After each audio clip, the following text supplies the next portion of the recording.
watchers. It's good to see you again. If you tuned in last Sunday, I'm so sorry about that. I was under probably about 3 spells. This evil wizard from the Magic Academy came by and was sneaky on me. He first cast confusion on me, and then there was a silent spell going on, and another one here and there. Don't worry though, I put up all the warnings and special things that I could do, and everything should be fixed now. Let's cross our fingers, shall we? In the meantime, you're here. Thank you for showing up. I think we should get in the story right now. What do you think? I think so.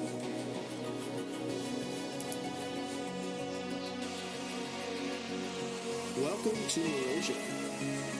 This is a place of great wonder and mystery.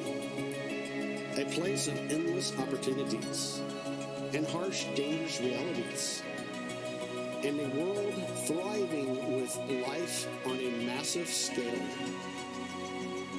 Erosia is a place about the size of your Earth, but has vast differences that make it unique in its own right. This would also have, this world also had its great apocalypse,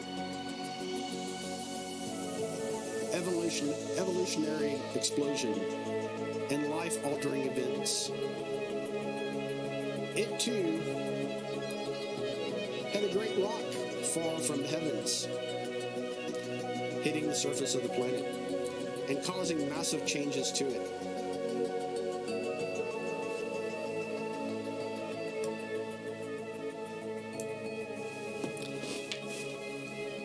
Now, unlike the one that collided with your world, this one was bigger and hit with such great impact that it caused the land to shatter and break apart.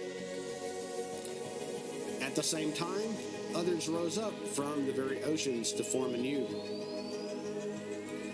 Yes, it did wipe out the previous inhabitants, unfortunately, but it gave life to others, and with that, sparked a weird evolutionary change.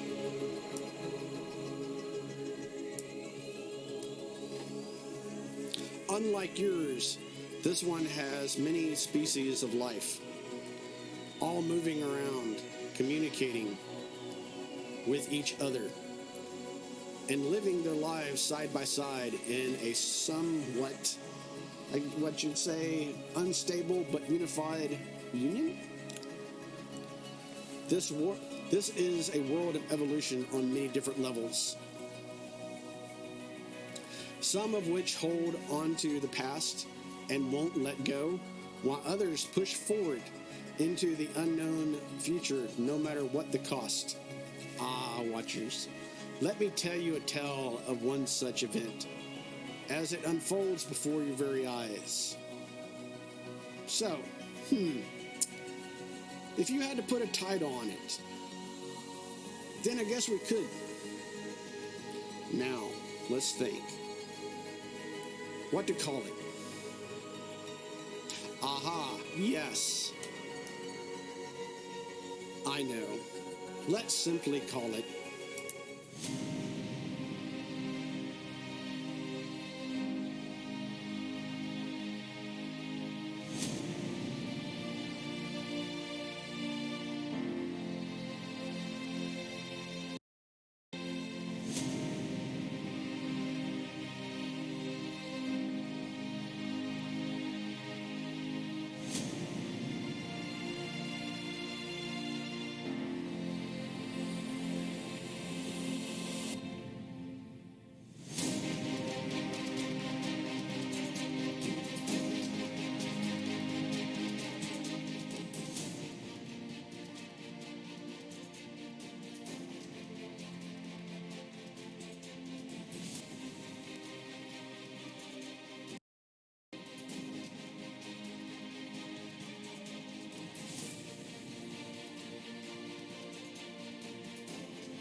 How's that? Good? Excellent. Now that we have a title and those that take part within this exciting tale of adventure and mystery, let's start from the beginning, shall we? For you see, Watchers, this expeditionary party has not formed yet. Oh no. Well, I take that back. Some have crossed paths before, but others have not. And yet, none of them have ever worked together. No. You see, they live their lives and work independently in a massive metropolis known as Umberhaven. Ah, Umberhaven. There's so much, but yet so little time. What can I briefly tell you about Umberhaven that won't take up too much time? I know. We will start small and work our way out.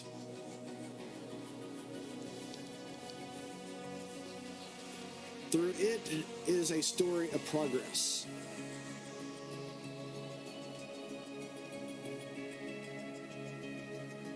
For starters, it's a city of many walls and towers, holding in buildings that are so densely packed in that they look like sardines in a can, waiting to burst forth if their container was ever opened. These very buildings come in all shapes and sizes, built from everything from sticks and mud to gold inlaid marbles and intricately designed steel, all of which belch forth smoke from their chimneys, causing the city to be within a constant choking haze.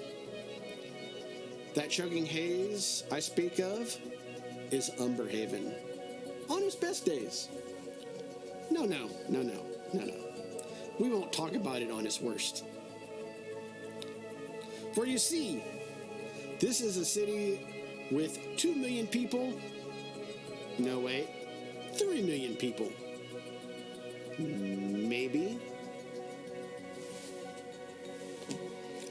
I forget. Anyways, you see, unlike anywhere else within the world, this city welcomes all on its doorsteps. No matter what race, species, culture, class, religion, or belief you are or have, even. As long as you don't impede commerce and its prosperity, then you are more than welcome to stay and call this place home. Speaking of one such person that found his niche within society, let's zoom in, shall we? Let's travel to Umberhaven, plunging ourselves into those dirty, grimy streets, densely packed buildings, and smog-laden air.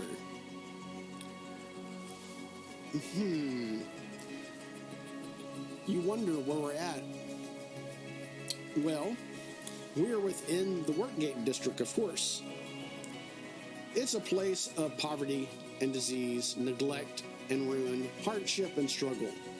This is a place the lower classes reside. Most of them have never been outside of their own district, let alone the metropolis itself. Those that do usually end up working within the various foundries, industries, plant manufacturers, and warehouses of Umberhaven. Most of the important ones are located just west of the Workgate district, within what is simply known as the Factory District.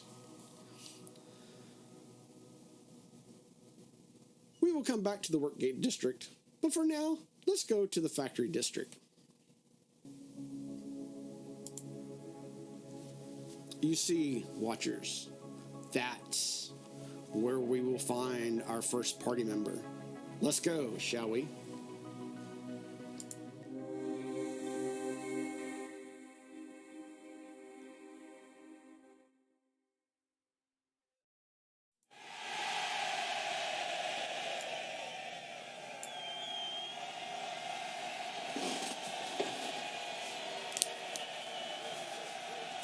As we head that way, I shall warn you of the dangers within this area. Almost anything you can possibly imagine is made within this district, from airship and train parts to door knockers and window latches. That means a lot of really heavy, sharp, pointy objects, most of which are red hot and on fire. Also would mask up if I was you. The chimneys within this area belch out stuff that would singe your nose hairs and turn your lungs to black tar. Don't worry. It's the way of life for people that work here. You work, you get paid, and you die. That is life. If you were lucky now, you get to move up within the company and get one of those cushy office jobs within the Old City District. Yeah.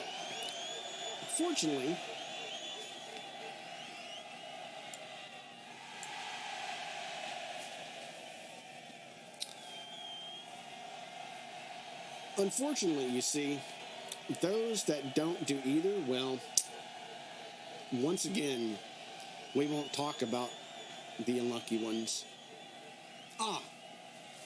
Here you go. Looks like an unsanctioned fight match is going on. Oh, these are fun. There's betting. The fights can be outright brutal. And the only two rules are don't attack the patrons and do all that you can to win. Let's go, shall we? Now, crowd around. Oh, by the way, Sage the Forged. I wouldn't stand too close to that guy. For you see his coughing and those blisters on his face and arms, he looks like he has the fever pox. You certainly don't want to wake up to that in the morning. Well. It looks like our party member is fighting someone that they brought in from out of town.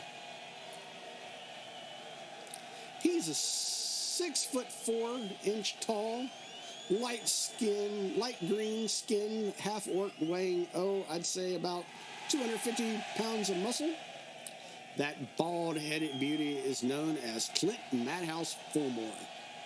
And he was just in another fight that he won a few nights ago against the Twin Terrors, Punch and Pop. It looks like the fight is well into it, as our contestants look just awful. It's only a matter of time before one of them falls and the fight is over. Oh! Another right hook to the face of Madhouse from our main man of the hour. That blood splatter was impressive. And oh look, teeth came out. So let's finally introduce our tall drink of water, shall we? In these parts, he's known as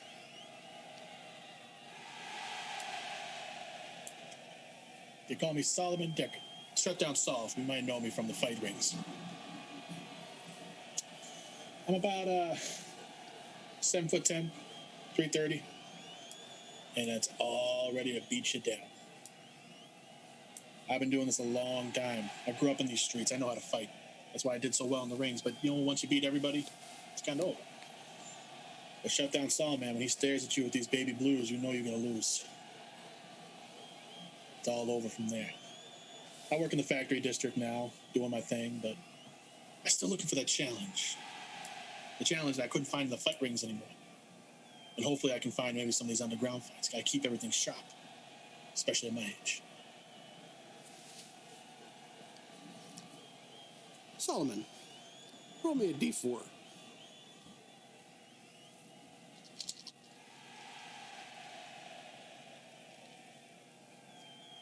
It'd be a 4, Mr. Storyteller. I do believe it is your turn. Roll me to hit roll.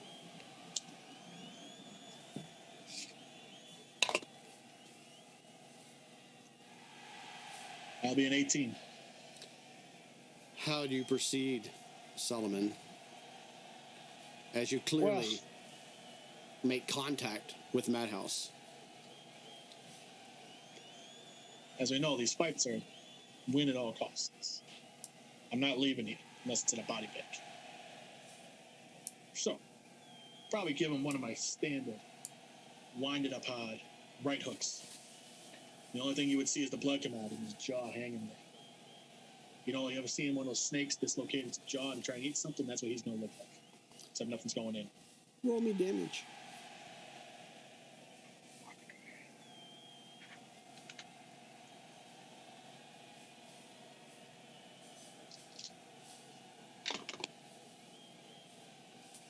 Four. That's a 4.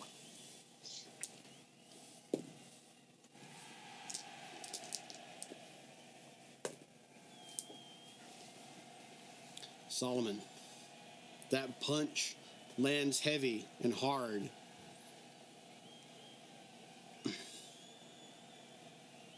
Madhouse looks like his eyes roll in the back of his head. He falls.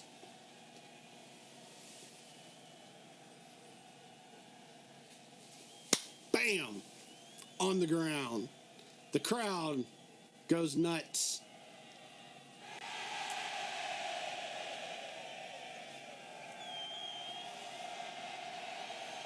What are you doing?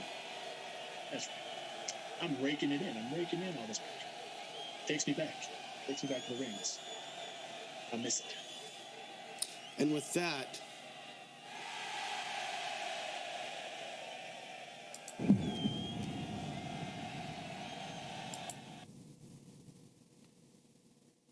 the ground shakes, glass shatters in the distance, and bits of debris and dust fall from the warehouse ceiling above. Everyone stops, looks around in shock and wonder. Clearly, it was some kind of massive explosion, but from what and where? While everybody contemplates those questions, many more. Give me a perception check. The 19. Oh, yeah. Oh, yeah. Eventually, you see 1, then 2, then 3 more, and lastly, another figure run and stand in the opening of the warehouse. They all look around and look in your direction, then look back the way they came. Then look in your direction again, and then look at each other. They seem to talk amongst themselves and then head off in the opposite direction in which they came from. Now, normally you would see this, something that happens all the time. But what made it odd about it was that this lot all was wearing different types of animal mask. Even that strange bird-like person had a mouse-faced mask on. Shortly after this, you hear whistles.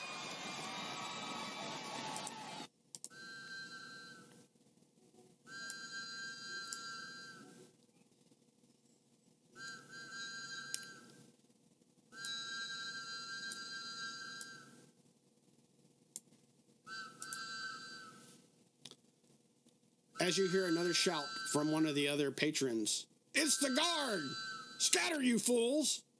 As you look over and see a gray-bearded elder yell that. The people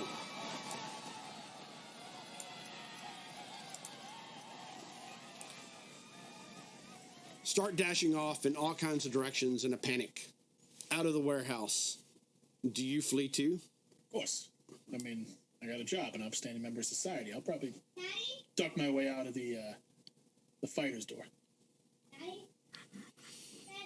Tell me what skill you're using to flee. I don't think I'm using anything special. I think it's just as quick as I can get that door and out so no one sees me. Okay, roll me a dex check then. That's a whopping 6. Yeah, you blunder your way over, eventually making it a door. All of a sudden, you do hear a guard. Hey, stop right there! You gotta make me stop. I'm gonna keep going. Okay, roll me.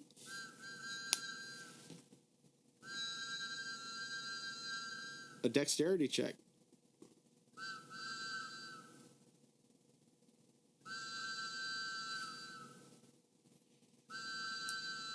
17 on that one. Much better. Much better. Yeah, you plow through the door and start weaving in and out of various places. Are you trying to be stealthy? No, I think I'm just gonna try and sneak my way into the next warehouse and kind of chill out there. You did say sneak, so please roll me. Please roll me a stealth check. 15. Yeah, you barrel your way through the door. You hear footsteps from behind, but you quickly manage to find like a panel of sheet metal that you can scoot over, duck inside real quick, and it scoots back. And you manage to go hunker down in a spot as eventually the police subside and move on from this area. After a bit, you hear, well, well, well. Look who we have here.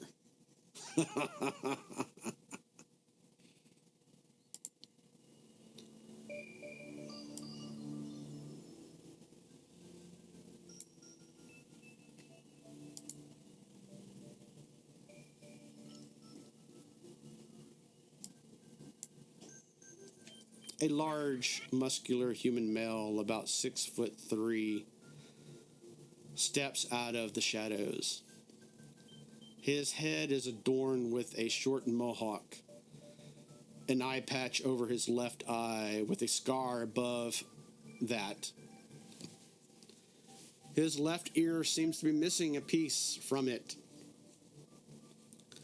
And he has various piercings and decorations in his ears, nose, and even lip.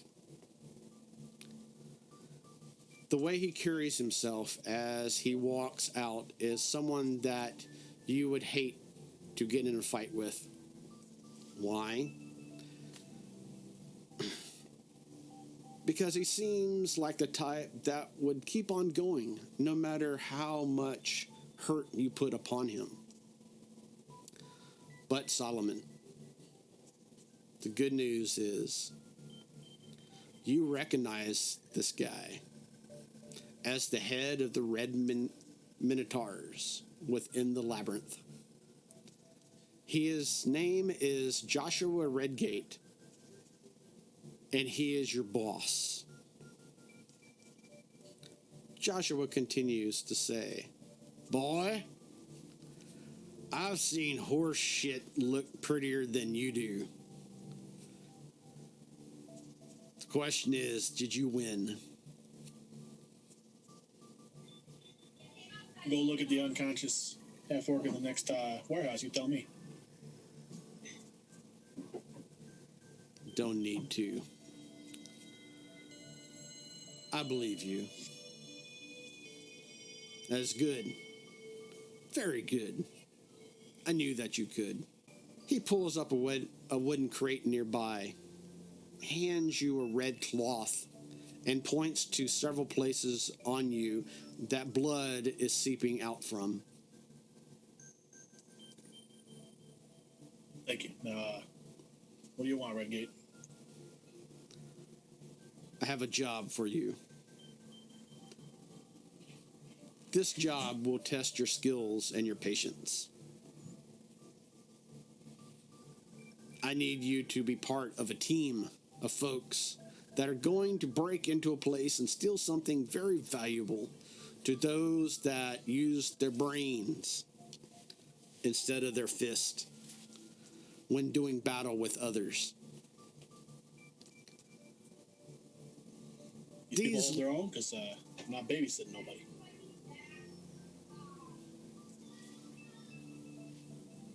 Do what you must. But these learned men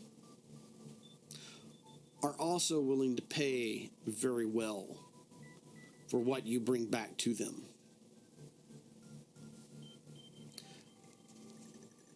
I need you to make sure that the rest of the group can do their job without any interference from obstacles that may stand in their way.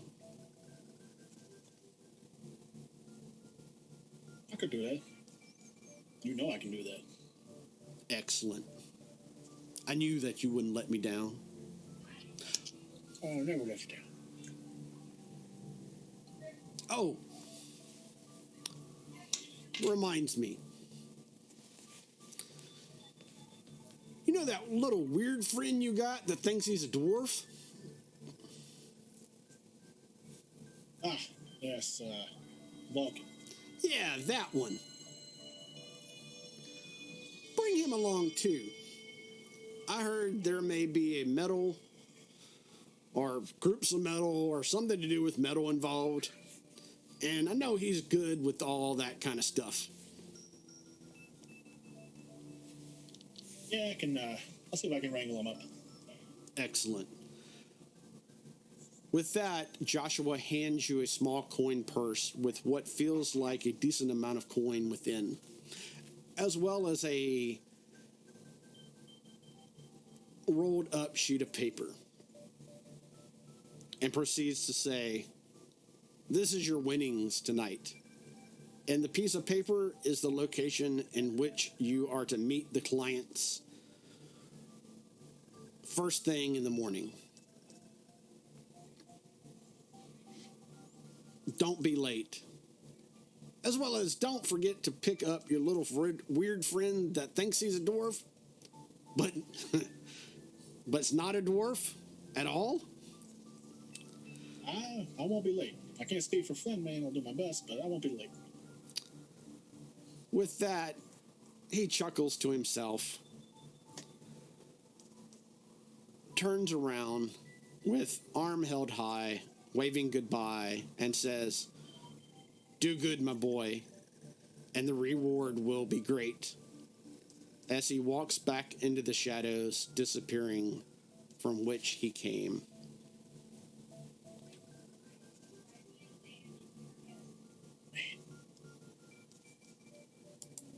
Weird dude.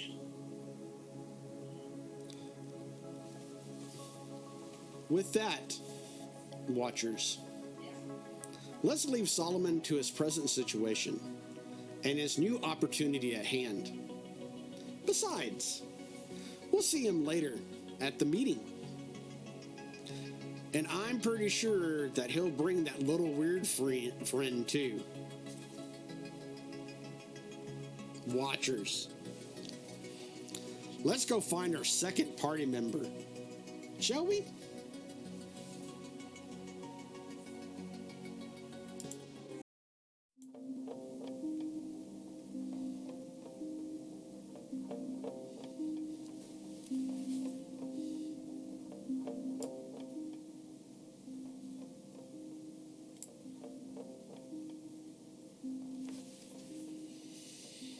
Yes, watchers. I know the air is just awful here, but let's jump over a few streets into a series of old warehouses made of iron and corroded mix-matched tin. Ah, there she is, with two others, too. They seem to be waiting around for something? Can't really get a good look at them from this distance. Come, watchers. We must get in and take a closer look. Also, shh, we have to be quiet and try to blend in with the shadows. That way we don't give away their positions. Watchers, please roll me a d20 and tell me what you rolled in chat.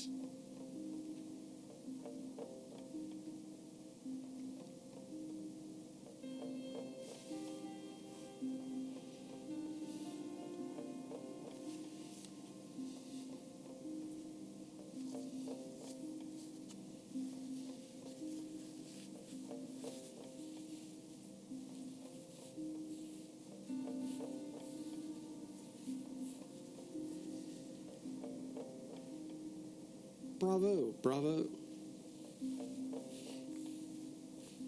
Now that the majority of you have passed our stealth rolls, let's just sit down right here in the shadows. Now you can see them better. Maybe we can find out what they're doing. That thin-looking 5'8" tall human female with long black hair pulled back in a ponytail and a sloppy beret thrown on top of her head. Looks like, I'd say in her 40s. By the way she's dressed, there are for sure doing some sort of business transaction that isn't legal in the least. Her name is Alexaria. She goes by Lexi, but is one of Hyarta's contacts within the Labyrinth's gold minotaurs. That one over there.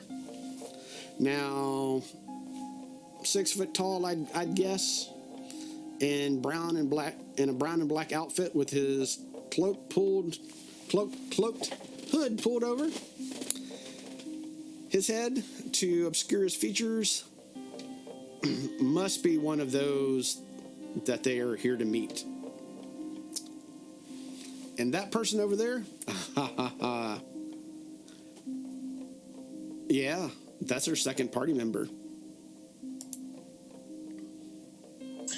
Yes, I'm Hyarta. I am new to Underhaven. I've come a long way from over the sea from Adril. I consider myself a typical Corvan Raven, about 5 foot tall, with glossy black feathers top to tail. I heard amazing stories from passing travellers and traders, so I came to the city to seek adventure. The seller says, I have your shipment. Do you have my payment? I have your payment right here. And I reach into my back pocket and present the payment as agreed. He nods, pulls open the door to the warehouse. Alexarius says, I'll go get the shipment. As you see the typical leather-bound bag that she holds that carries such things in. You also know for a fact that once the package goes in, you'll only have 10 minutes to get it back to your mode of transportation before the package is no more.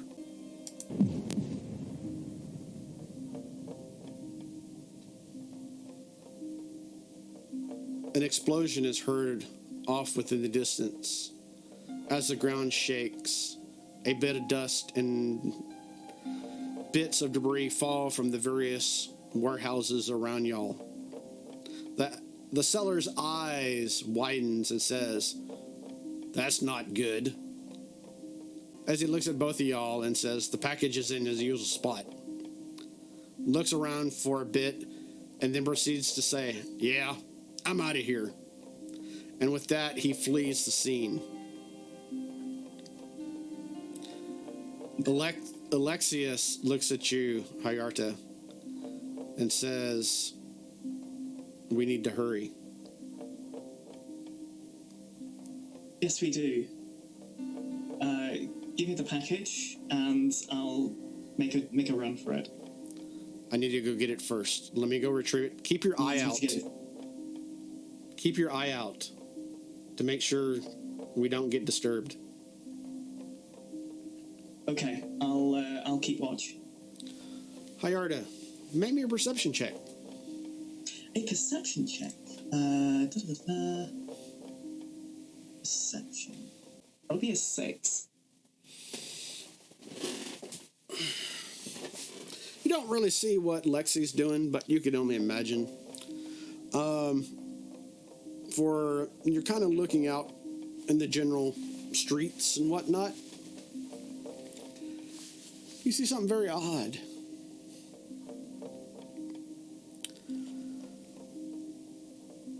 What do I see? A small group of people, obviously running away from something. Then they stop, look back in the direction that they have been, talk amongst themselves as they look in several directions, as if they are trying to figure out a way to go. And once they decide, they head in that direction. What made them odd is all of them had various animal masks on. Eventually, though, another one makes it to that section that you saw the others.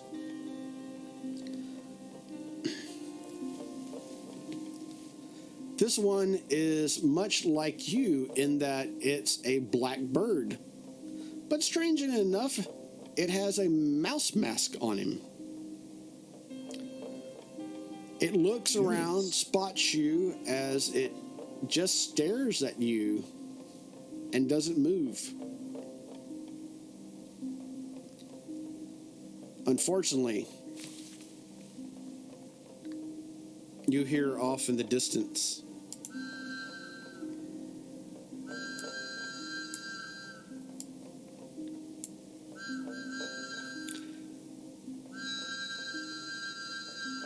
and with that hesitation,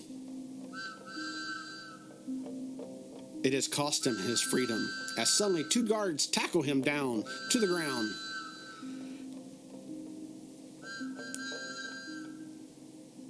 And another two show up on the scene. What do you do? I hide. I can't jeopardize the package delivery. I have to take that as a priority. I have to hide. Roll me a stealth check. Stealth check. 21. They round the mouse-faced bird-like being up, put him in handcuffs, and take him away. They look around, and one of them looks maybe a captain of sorts, or at least in charge of the whole situation, says to the others, "Search the area. The rest can't be too far off from here." And with that, Alexi walks out. She seems to be holding the leather bag that looks empty, and says, as she looks around, quiet like, "I have the package. We need to go quickly before the package runs out of air." Okay, let's run for it. But be careful. We have to go stealthily. There's cops around. We have to be careful. Roll me a stealth check.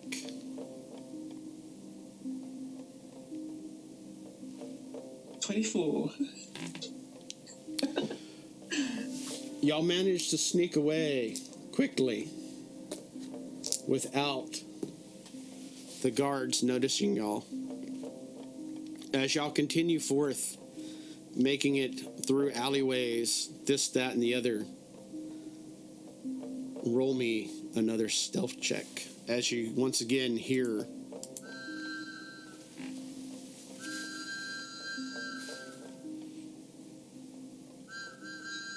Stealth check. 26. Indeed. That's a critical. Indeed. You make it back to your transport. What does your transport look like?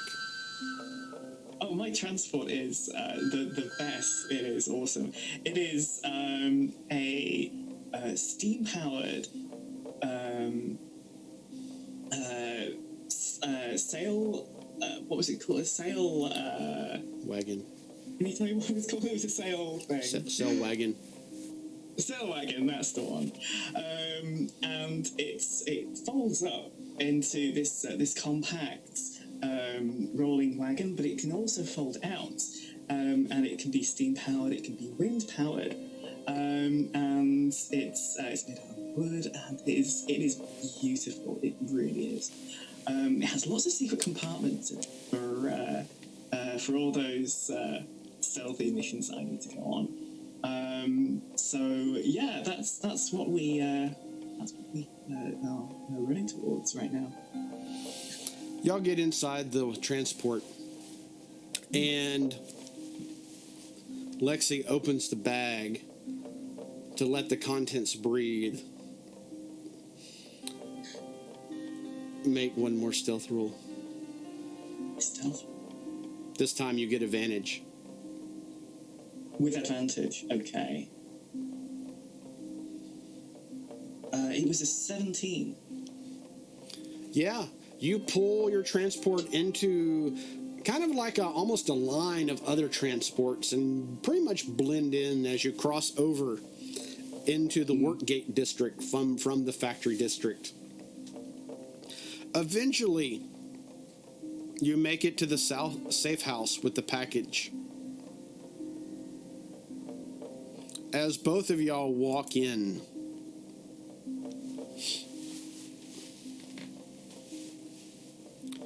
a kind-looking elderly lady in her 70s is in the kitchen making what smells like breakfast.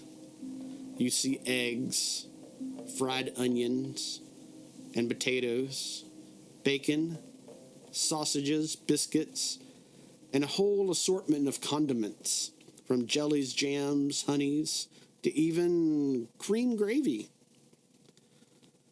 all of which smell divine. As she speaks, you immediately recognize her as your boss, Tessie Griffin. Come in, come in. I see that you have something for me. I'm pretty sure that our little package is quite hungry by now. Yes. Hand it over, hand it over. I'm dying to see what you've brought me. Do y'all hand her over the bag? Yes, we hand her over the bag. She opens the large leather bag, reaches in, and pulls out what appears to be a young female rock gnome. Excellent, excellent. Welcome, dearie, as she talks to the little rock gnome, to your new home. I'm sure you are very, very hungry, and I've made a special breakfast just for you. As she pulls out the little rock gnome and seats her at the table, and the rock gnome just begins eating like a savage almost. She stands up, you hear various pops and cracks in her back, and she looks at y'all two and says, "Well done, you two, well done." And she hands each of y'all a small pouch, which you immediately recognize as your payment for the job. She looks at Alexi and tells Alexi, "You need to go off and do," and tells her various things, standard, Minotaur stuff. And she comes over to you and grabs your hands in a loving manner and pats them. "Now, my dear Hyarta, I have a very special mission for you.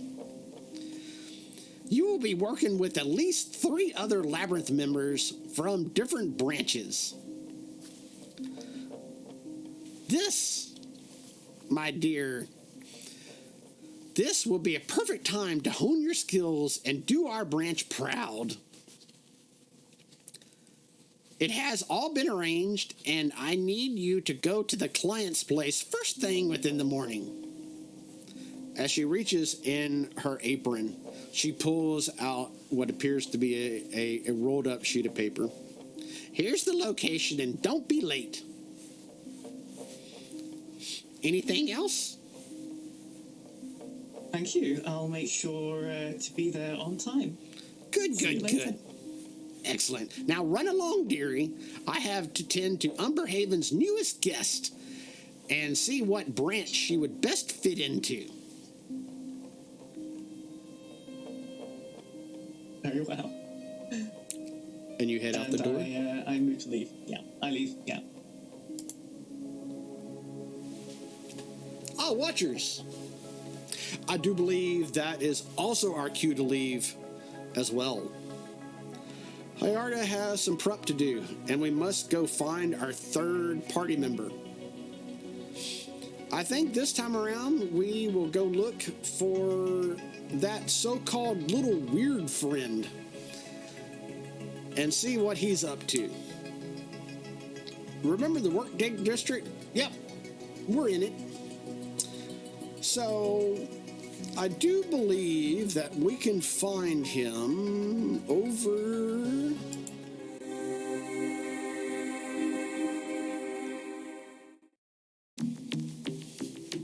Here we are. Just down this way.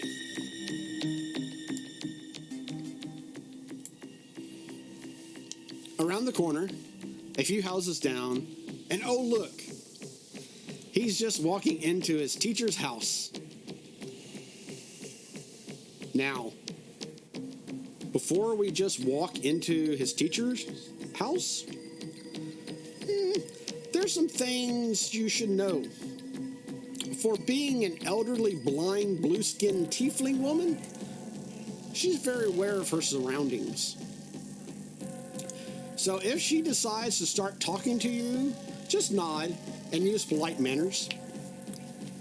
That's not only that will impress her, but won't cause further embarrassments like banishment from not only her home, but from the world itself. Yeah. She has that kind of power. She's done that to me a few times, and let me tell you, it isn't pleasant. So, let's go in, shall we? Oh, also, please watch out. She collects all sorts of things, as you can see. Yes. Yeah, that over there are several jars of fingernails. And that's a bucket of eggshells. Yep. Oh, okay. Yep, forgot about that. I would normally come here by myself, but with all you guys, please look out up ahead, because there is a large pile of newspapers that probably is from all sorts of news organizations here in Umberhaven and maybe even abroad. Yep, it's quite tall, so you might want to be very careful. So, roll me a D20 Shadow Soldier PR.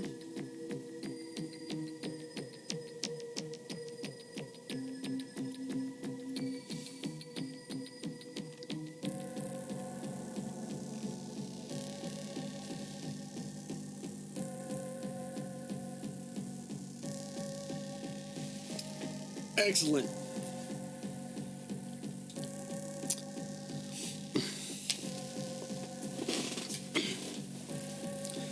Whew. Glad you didn't topple that over. She would have been really, really mad if it didn't. If you did.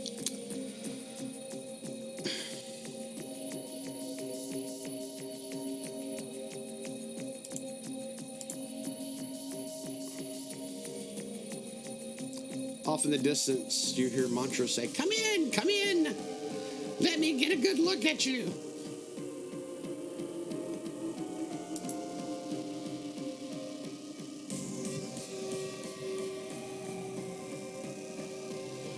Oh, goodness. Oh, hello, Mantra. I am Vulcan Flintmane, the follower of the gods of the Forge.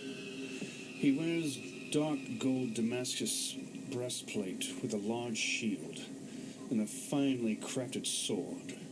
He wears a long black cloak and goggles to avert his eyes from light. He has ash-like dark skin, silver hair, And he has white tattoos of dark scripture across his whole arms and across his chest and back. Oh, goodness, Mantra, what is all this stuff in here? Ah! My little Vulcan. Ignore the stuff. It's my stuff, not yours. Yes, I know. Mother. I have a task for you. Yes. It must be done. And only you can do it, my boy. Of course, Mantra. You must face your fears, challenge yourself to be better than your family, and take all that I have taught you so far. You, my boy, must go fetch my medicine at Whisker's Pharmacy. Medicine? Well, all right. You know, Vulcan, you Yes. know the place as an all-gnome ran pharmacy within the neighborhood and has been around for as long as you can remember. Your grandpa, however, would say that it's a den of thieves and liars. Never to enter that place because you will never make it out alive. Is that so? Mantra continues. I will not hear otherwise. If you don't do what I ask, then your schooling can never go any further. Don't be dumber than a box of rocks like your grandpa. You know I'm not. She hands you a small coin purse and says, now go. You know where it's located. They already have my prescription filled, and damn it, I want my change back. And I don't give a flying hula hoop about helping needy orphan kids get off the streets to make a better life for themselves. If they wanted that for themselves, they should have joined the Navy or something. It would teach them discipline and how not to get in the situation that they are already in. Thus, breaking the cycle of having children and throwing them out on the street to rot. With that, you strangely noticed the whole time she was been talking to you, she's been pushing you out of her house and out the door as you find yourself on the front porch as she ended that last bit of the sentence. Oof. Now go! Yes, Mantra, I'm moving. Bloody hell. As you head out into the district, down the streets, an unusual sight happens about halfway there. A small group of people run past you. You know, which isn't out of the ordinary within the city. But what makes it unusual is that they're all wearing different types of animal masks. The one wearing a multicolored bird mask with a white wig appears to also be wearing a spiked leather overcoat with an anarchy emblem on it, and other similar symbols sewn onto it. He turns around to face you, gestures you in an aggressive way, and starts yelling at you and says, "What are you looking at, sleeper? What are you looking at? You want to throw down right now? I'll kick your ass." Right after that, another one yells back at him saying, "Stop bothering the sleepers. They will never wake up. We have to go now, bird." And with that, you hear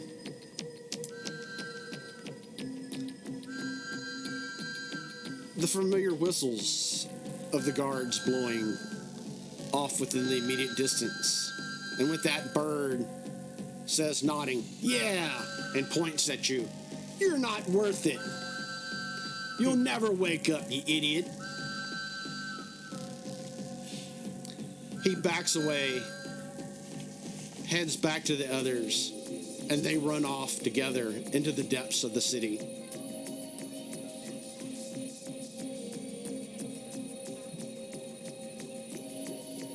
Eventually, I shake my head. Eventually, although it's late, you arrive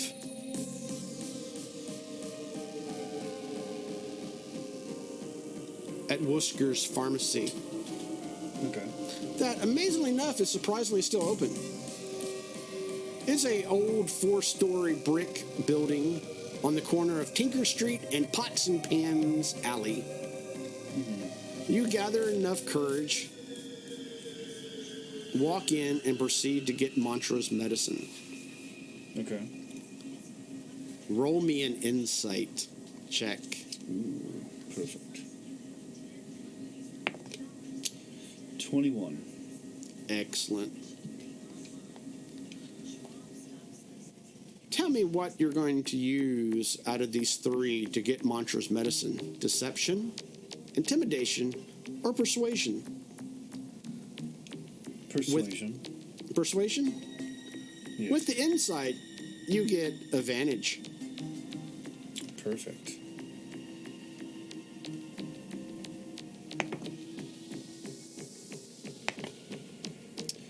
Uh, 20, but not natural. Excellent. On that, they give you the medicine.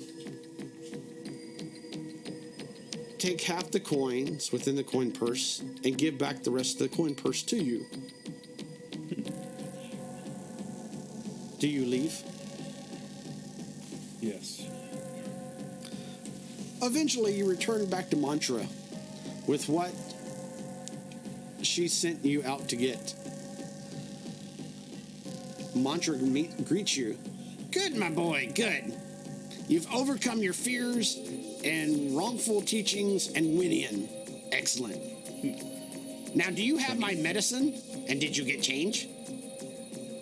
Yes, I did.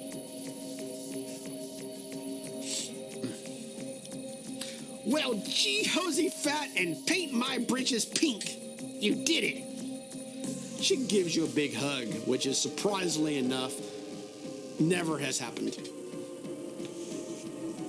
And then she looks at you with her glazed over eyes and shakes a finger at you. For a lesson learned and a job well done, you get to keep what's left in that coin purse. Why, Also, thank you, mother. I have another job for you to do. Oh? I need you to help some people that I know. And she kind of leans in like other people. She actually looks around like other people are listening to her. Now this, and says it all silent like, now this is a hush-hush kind of thing. And your family doesn't need to know about it. No?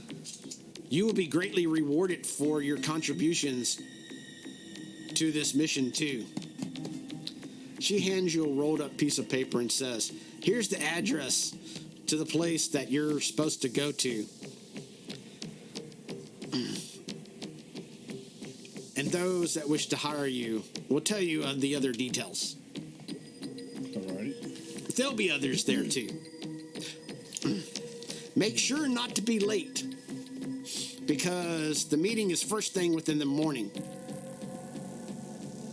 Oh, by the way, I do believe your big dumb friend will also be going as well.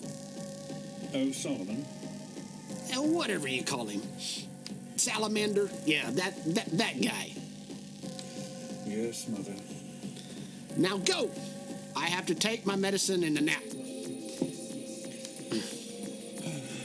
And she kind of looks around the room and out of the blue and says, and you do too! As she points to empty air.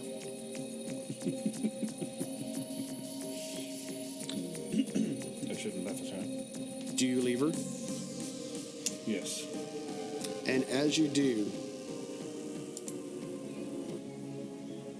well, Watchers, she said it, and we best comply. Don't want her to get all riled up and in a mood.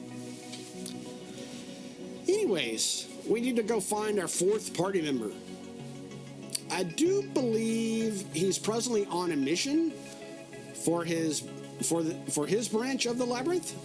They're known as the Grey Minotaurs. See, they're the branch of the labyrinth that specializes in burglary, breaking and entering, safe cracking, and locksmithing.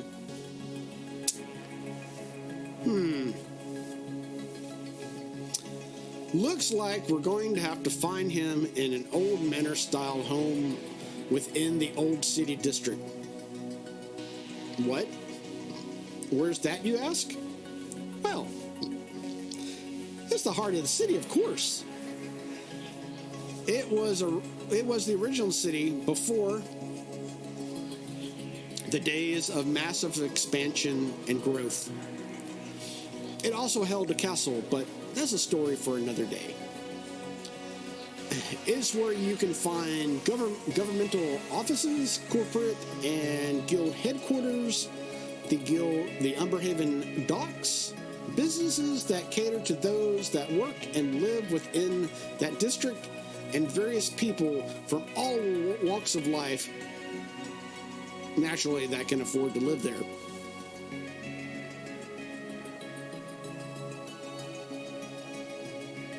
Now let's go, shall we?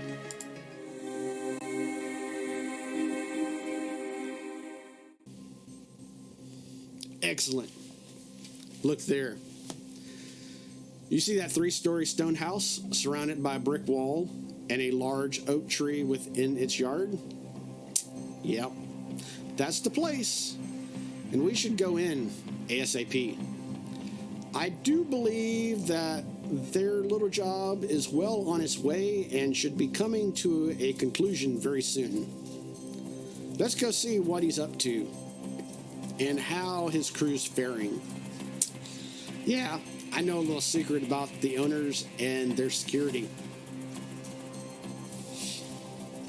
What? How do we get in, you ask? That's simple. I have a key. Well, okay. To be honest with you, I kind of have a key to everything, but that's besides the point. Let's go in, shall we? Oh, look up ahead. That 6-foot-tall human male with those blades out, he appears to be yelling something within that room. Oh, goody. I bet you that our fourth member of our party is within that room. Let's squeeze by and look inside. So this one right here goes by the name of Harmon Brown, and by the color of his bandana appears to be part of the Red Minotaurs. Come on, let's all file in. Let's go in and not only see what Harmon is yelling about, but also let's see if we can find the one we came here to find.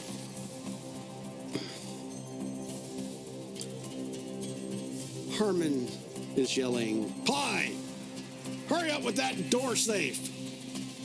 It's real bad out here. I don't know how much longer we can hold that security automaton at bay.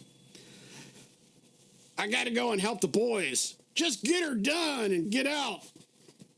As Harmon yells this to a strange-looking fellow that appears like...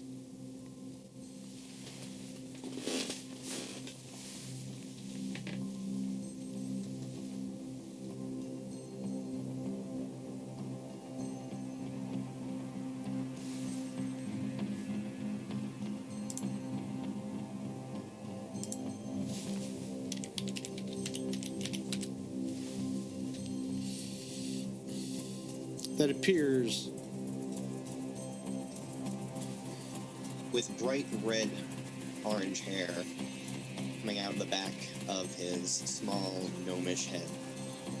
with a tilted back visor and very technical glasses, which will allow him to get in very close. A gnome is hunched over his own lap with a bronze squirrel sitting on his knees as he takes a set of finely crafted screwdrivers to get inside of the squirrel, tweaking and twisting and trying to dial things into place. Yes, I heard you. I will be getting in a moment. What is wrong with you? Oh, there it is. Okay. And he leans in and dials himself in just right. That's it. Go. And open it up. And he pushes the mechanical squirrel off of his lap and stands up and brushes off a leather protective chest and skirt. Roll me a lock-picking check for the squirrel.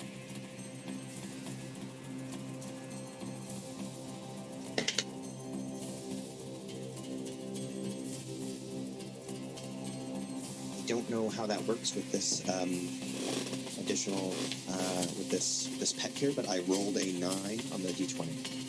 Yeah, the squirrel, you didn't quite dial it in good enough, and it seems to be having trouble fiddling with the lock. Yeah, it is like going around the lock hole and trying to get itself into place. I will come up behind it and try to continue tinkering just a little bit more.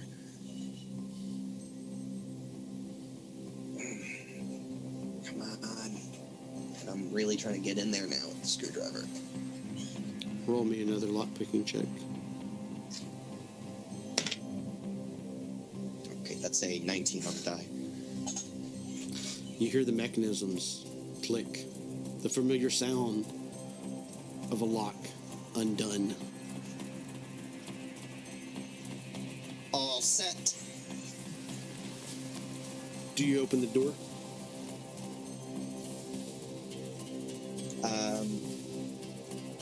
Am I expected to? Yes. I do. You The open. squirrel climbs up my leg, and I push on the door. Roll me a perception check.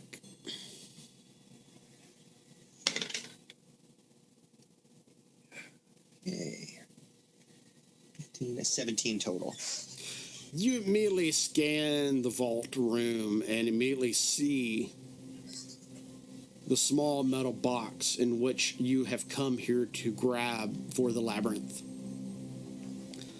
But unfortunately, off within the other rooms, you hear the battle go on between your crew and the security automaton. After a bit, you hear a scream, and then silence falls upon the house itself. After that, you hear heavy footfalls and a type of scanner noise. Both noises seem to be coming your way as they get louder and louder. What do you do? And where do you go? Can I carry the box on my own? Yes.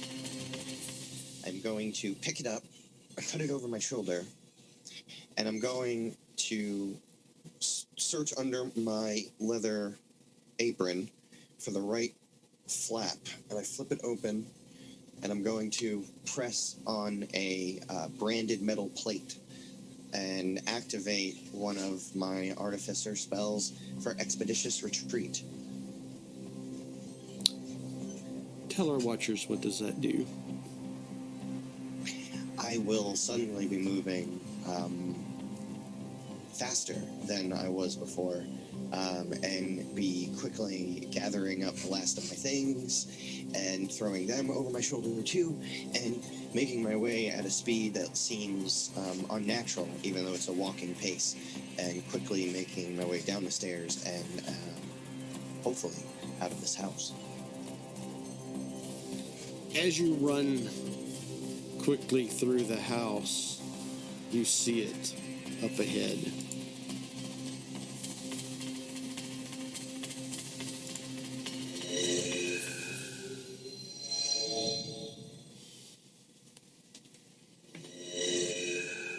It appears to be a 6-foot tall metal automaton.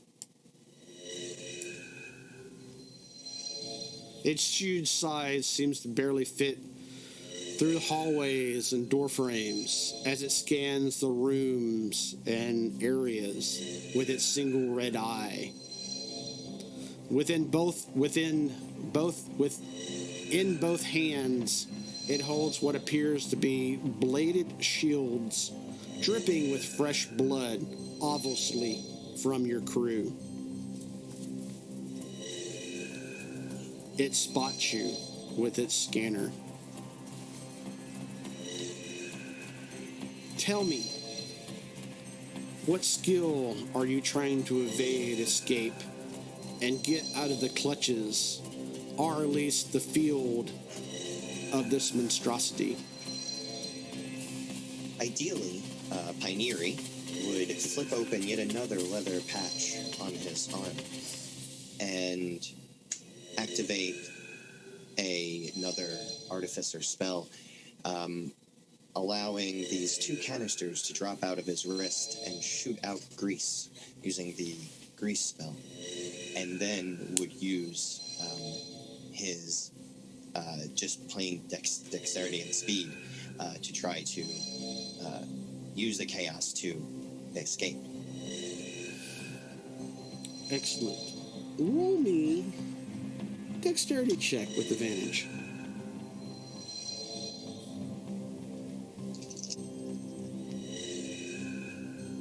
And so it's a 17 on the die. Dexterity is plus 20, dirty 20. Yeah, you do your thing, move this way and that way, drop your canisters, it explodes in the grease. The automaton whirls around, and you see it slide and slam into the side of the wall. And then one thing leads to another, and it topples backwards onto its back as you quickly whip around that way and that way. Roll a perception real quick.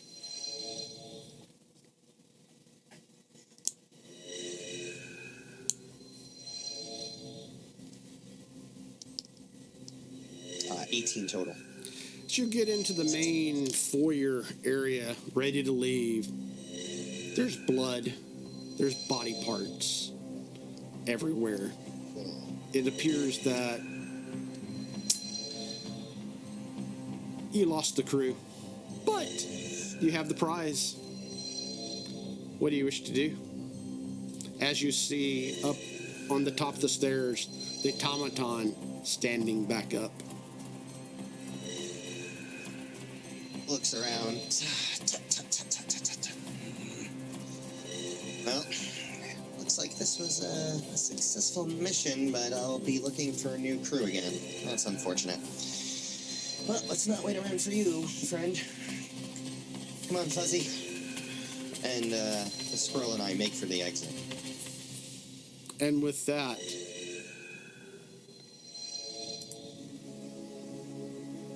Watchers, let's go before that thing gets an idea and tries to attack us, shall we? Yeah. Also, we need to go find our last party member. Okay, I'm going to let you in on a little secret. Our last party member has been very busy the past few hours.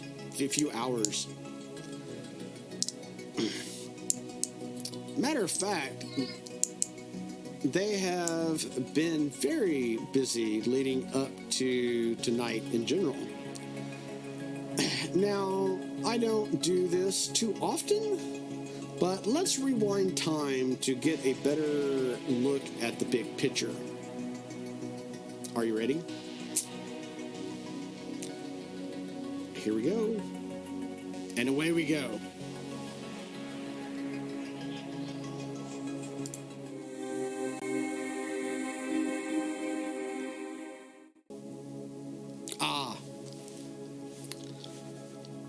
Calm down.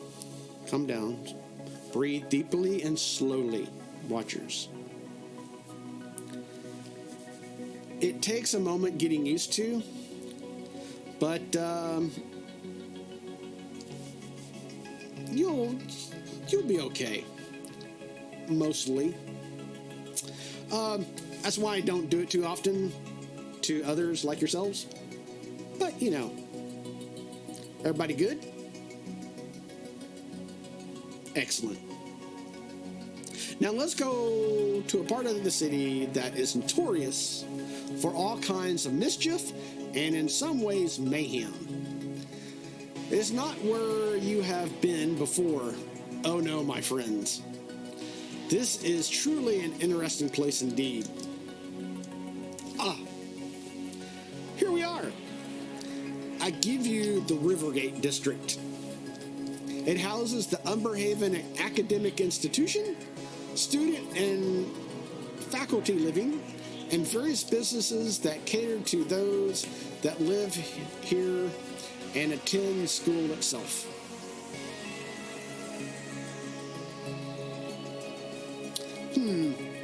Let's see. Oh, yeah. I know where we can find our party. Or more like our party member with her own party. They hang out together in a place that is known as the Wolves' Den. It's a secret hangout. It's just north of campus, within the Rivergate Park. Now, she kind of hangs out with the eclectic bunch of groupies that think she's the bomb. They still say that, right? Now, you're probably thinking, okay, cool. Well, the establishment, the man, the corporations, and the guilds don't think so. For you see, our last party member is the leader of a gang of what my uncle would call free-range, tree-hugging hippies. In the eyes of civilization, these people want to see all that they have accomplished destroyed and burnt to the ground. In the eyes of this group, they just want to stop destroying nature and the natural order of things. That's all. There they are. Seems like they're discussing their latest plan, and looks like they're passing out animal masks to one another. Let's get a closer look. Let's get closer and see what's going on.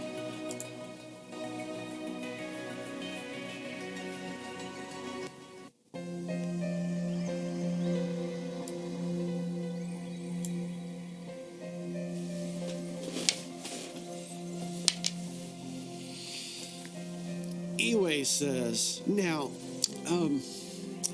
the plan is to go to the factory district, break into a Hamless logging company main mill, and deface their offices.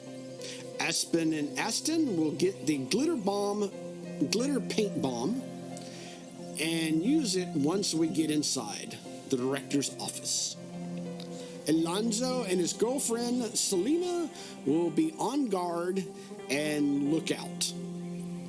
Catherine and Freya will scout ahead, make sure everything is okay, and find us a way in. As you see Pigeon, a quirky little kinku, begin handing out all sorts of animal masks to wear for disguises and to make a statement if seen. Naturally, he chooses a mouse mask. Alonzo chooses a bird, Freya a lion, Catherine a fox, Eway the monkey, Selena a tiger, and little Aspen and Axton choose a weird-looking bear mask that complement them because, you know, they're twins. Eway continues by saying, well, In 2 days, we leave early that night, heading to the factory district. Once there, we will don the mask, and the greatest statement will be made by the Wolves' Den.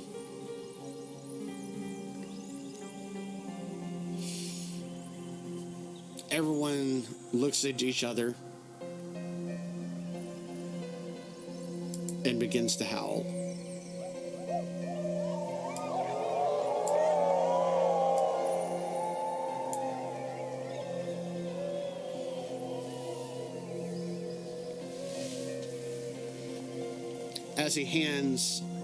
As Pigeon hands everyone a mask,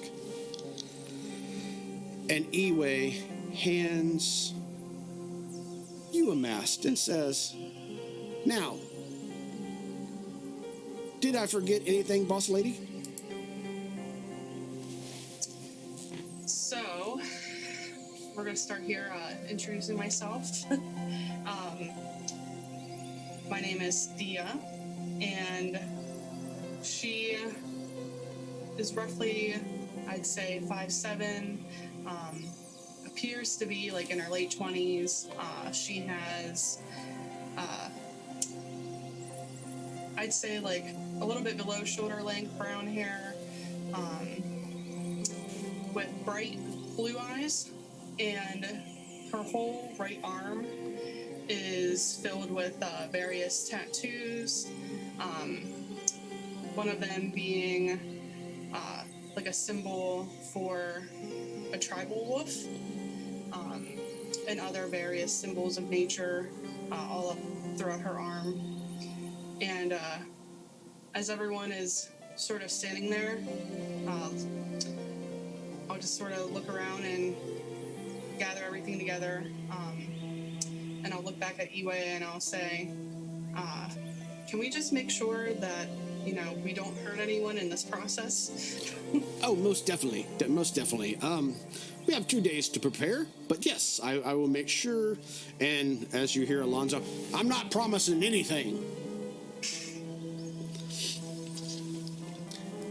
Please try to contain yourself. Yeah. They get in my way, they're going down. And when he says that, I'll lean over to Iwe and I'll just sort of whisper in his ear and be like, I'm not responsible for anything. I swear. I know. It's Alonzo. But he's good at heart, at least.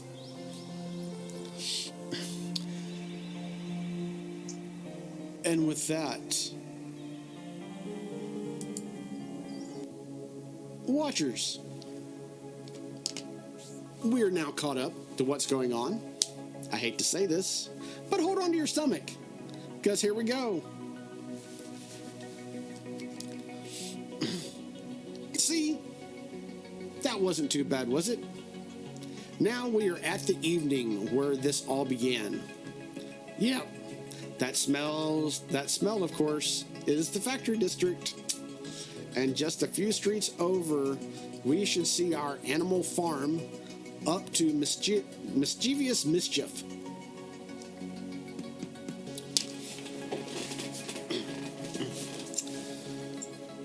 Right there. Oh, shame. Oh, man. It looks like they are leaving the Hamless Logging Company main mill. I was looking forward to painting on the wall and making a grand statement, What it would be? Duh, naturally. Pull my finger. Obviously. I could have even done it in bright green paint.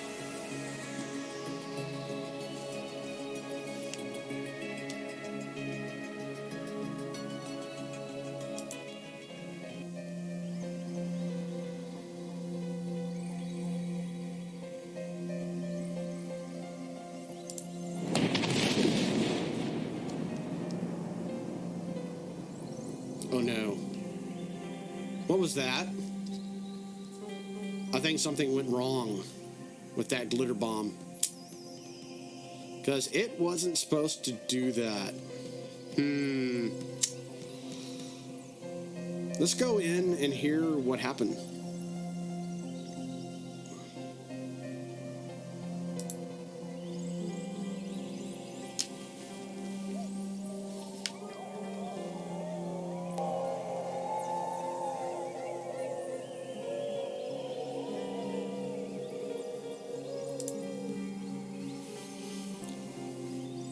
Aspen and Aston begin arguing between each other. As Aspen says to his brother, "What was that? That was not supposed to happen. Was that one of your 6 silver pieces items?" Aston replies, "I do not know what happened. It should have exploded, but not like that. It might have been a 6 silver piece item." Eway looks at you, Thea, and says, "What do we do?"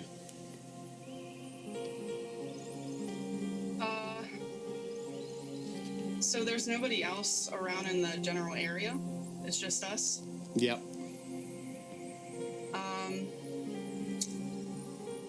Can I see, like, how much damage are we talking about did this do?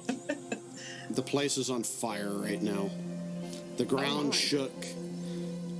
Things broke. It's a complete disaster. Your ears are actually ringing right now from the explosion. You felt it inside your chest. Well, at this point, I will sort of just look around and try to find a way out. My first thought will be to want to vacate. Okay, roll me perception. With that roll, you see Alonzo and Selena running back to the group, yelling.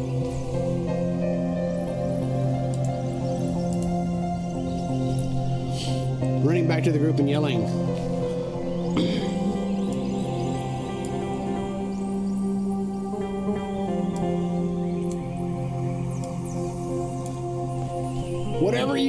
Whatever we do, we need to do it now.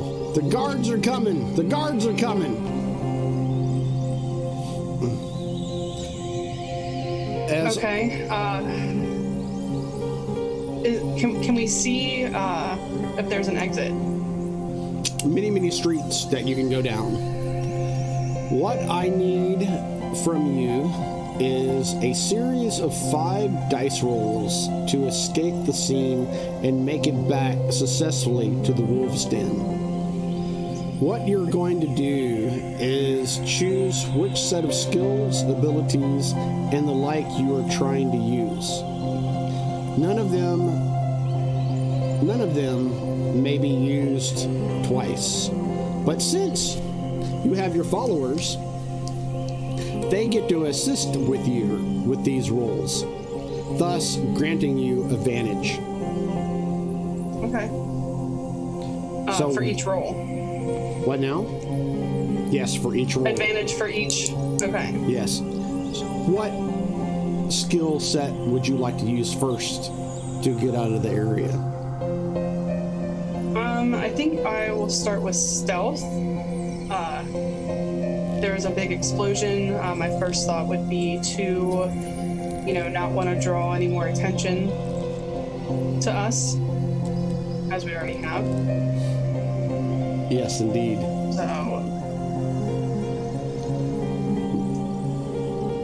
Okay. So my first roll was 17, and my second roll was also a 17. All right. Your group dodges and weaves through the factory district, trying to evade the guard. You find yourself coming upon an event within an open warehouse. It appears to be some sort of fighting match. The party debates whether to go in or not, but realizes there isn't enough time and flees the scene. What skill do you wish to use next?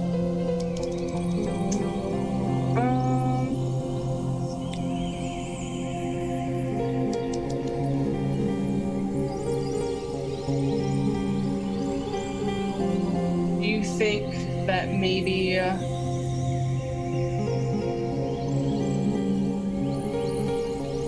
not sure which one.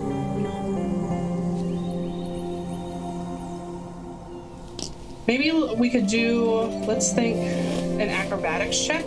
Okay. See if maybe we can get ourselves like out of the street per se, and maybe keep to the sides and try to go up and around the buildings. Yeah, for sure. Remember, you get advantage. Okay. First roll is a 10. And second roll is a 12. Okay. You don't do all that great, but you manage to dodge, leap. Some of your party members, some of your followers fall behind, particularly Pigeon. He's not quite adept at running. Y'all all still have y'all's mask on. But you find yourselves in another part of the factory district. You do believe that it's in the direction that you need to go. As I said, unfortunately, Pigeon lagged behind. As you see the guards swarm him and catch him. Oh no. The rest of the group urges you to run, as they say they can try and free him later. What do you want to try to do next? Well, as that was all happening, I would look at Pigeon and I would scream, "We'll come back for you. I promise." And then for the path ahead, maybe I could do, I'd say, an investigation check to see if there's, I'm trying to think here. I don't know if that would probably be more perception. Whichever you'd like to try. But you need to do it quick. The guards are searching the area.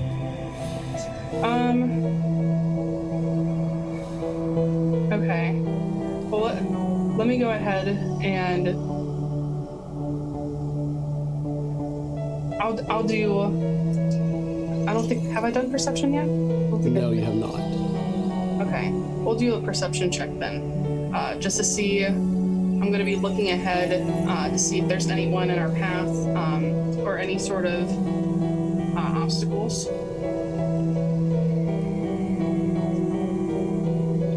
So that is a natural 20 for the first one. Excellent. Your group actually makes it out of the factory district and in to the work gate district. Unfortunately, you also see the anger in Alonzo. As one by one, as y'all run through the work gate district, he assaults pedestrian after pedestrian. As y'all continue to run from the guard. Most of the time, it's verbal, as you're able to snap him out of it, and he continues to run with y'all. Unfortunately, other times it's too late, as he punches people in the face or elbows them in the ribs as y'all run. What role do you want to do to try to get out of the Workgate district?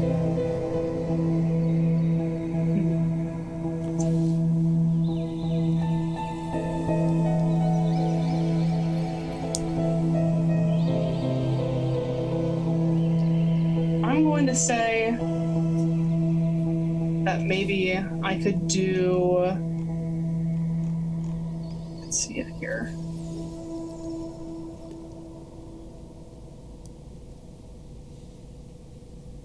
Could I possibly? Well, you said I was able to hold back Alonzo.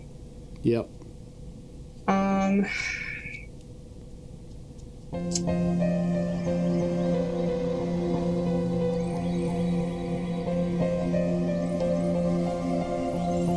So, I'm assuming that would have definitely attracted some attention, unfortunately.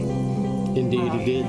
Because you do hear, especially that one fellow that y'all had to yell at Alonzo to get him corrected. Y'all definitely heard the police whistles.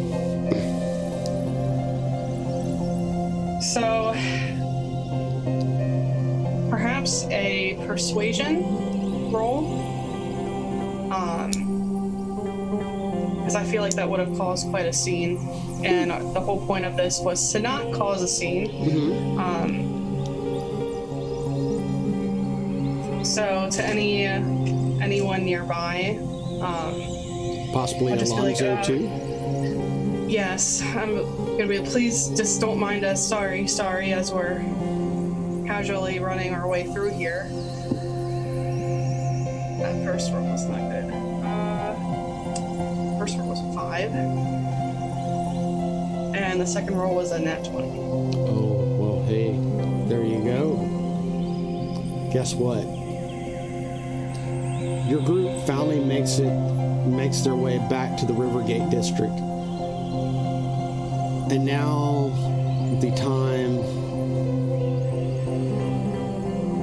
it's time to take off the mask. Try and blend in. And most of all, try and act like nothing ever happened. Luckily, you rolled that natural 20. And Alonzo has calmed down and gained his senses. And begins to blend in along with everyone else. As eventually y'all make it back to the wolves' den.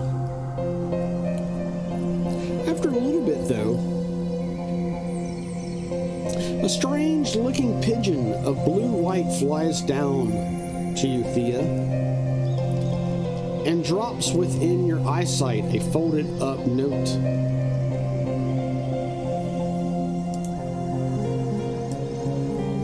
As you begin opening it, the pigeon simply poofs out of existence. The rest of the gang are curious on what just happened and begin asking you, what does the note say, Thea? Could you read it to us, Thea? What does it say? Okay. 'Cause that wasn't abnormal at all. I'm gonna open up the note. Eway quickly says, obviously it's magic, of course. Go on, Thea. Please read. It says, Thea, just wanted to let you know that I'm now in jail. Don't try and free me. They may arrest you too. Need you to go to the Society of Diggy Holes and Treasures. I'm supposed to go with a crew on a mission tomorrow morning for them. Could you go in my place? That would be a cool thing to do since I'm in the clink. If it works out, make sure to tell my boss that I need freeing. Thank you so much. Love you as much as I love worms on a sunny day in spring. Pinjin.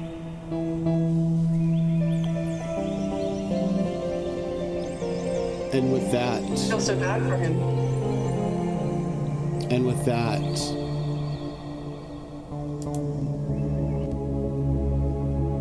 Watchers. That was fun, wasn't it? As you can see, it is early morning. The party should be assembling at the front gate of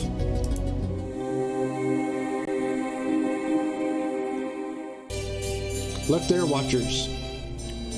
Another part of the city that's actually nice for once. I do believe this will be the nicest place that I've taken you on this trip. This is a wondrous looking place known as the Anellis District. It is the home of the lower to upper middle class. As you can see, it's a place of manor houses, stone-built fences, private gardens, and well-kept streets that are beautifully landscaped. Ah, look right there. Each of our party members are showing up one by one to the front gates of the Society of Archaeology and Anthropology. Seems like they are reading something and then letting themselves in. Wonder what it could be. Let's go find out, shall we?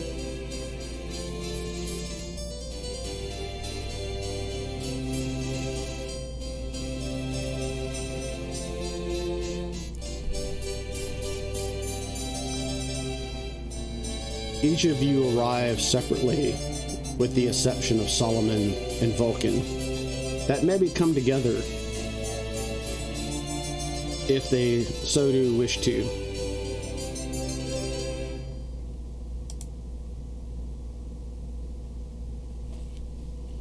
A well-crafted sign is neatly tied to the front gate, saying, "All the potentials, please come in, follow the path, and it will lead you to the garden patio." Each of y'all enter and go down the nicely manicured path. And you see another person, and then another person, and another person. Obviously, this must be the party that you were to go on this grand adventure with. Or mission, however you would like. You see seating, refreshments for your enjoyment. And you know, there might be a chance to get to know your party.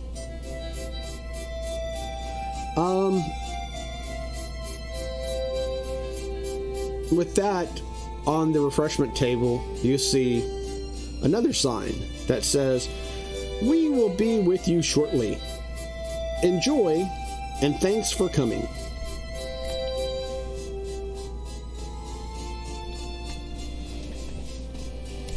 Who was first on the scene?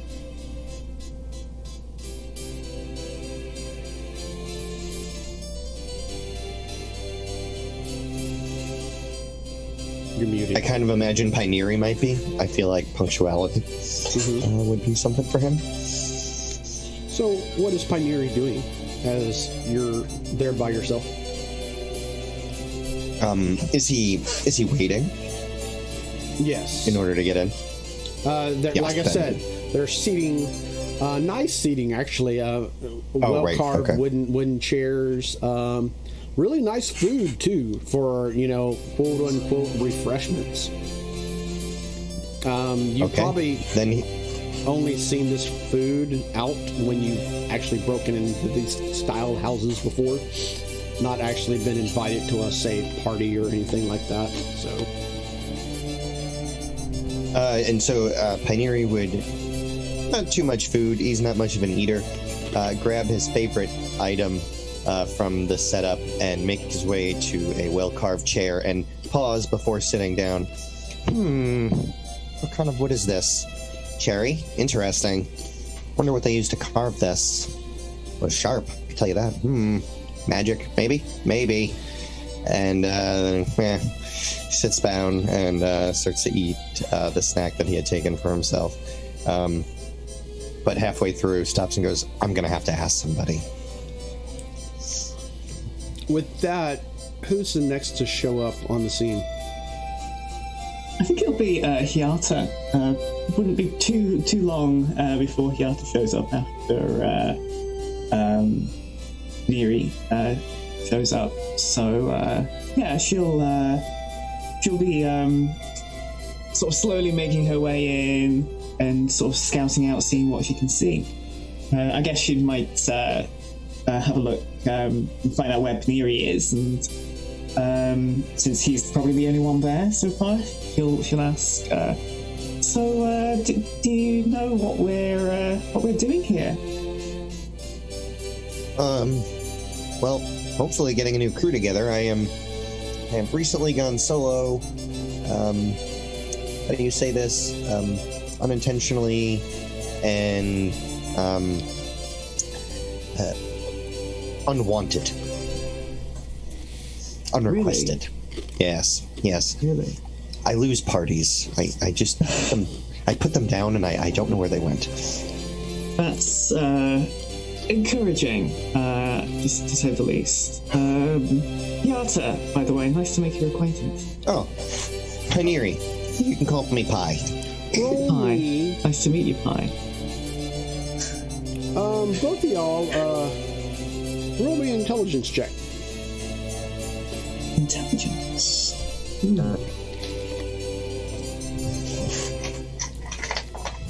7.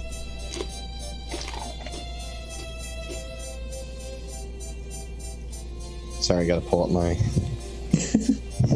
sheet again.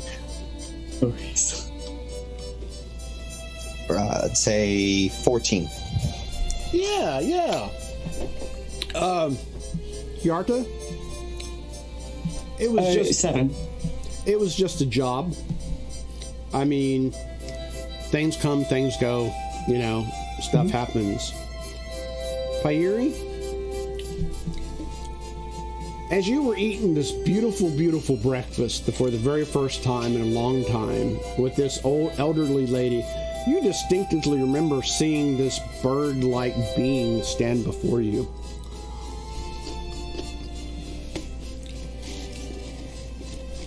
As she was one of the ones that brought you over.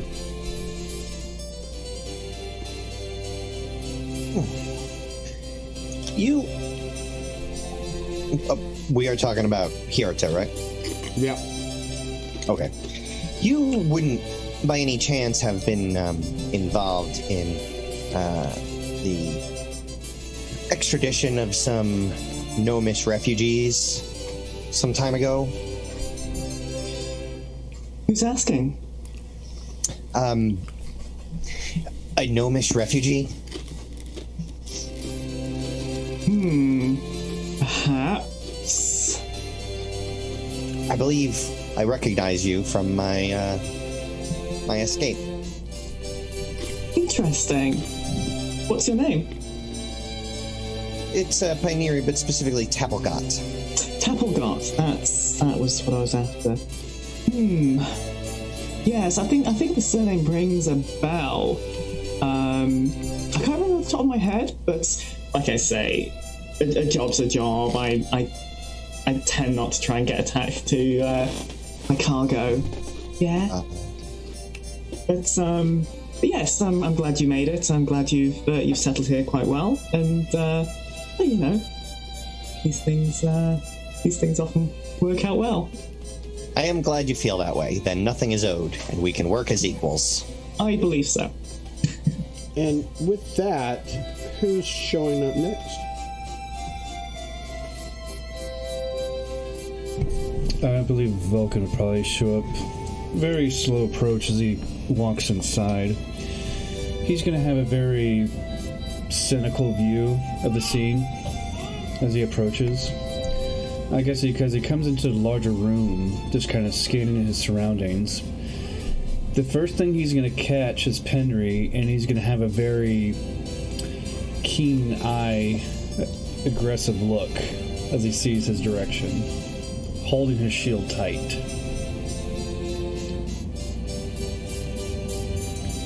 As he slowly approaches. Yeah. Y'all see another fellow approach. There ain't a bloody gnome in here.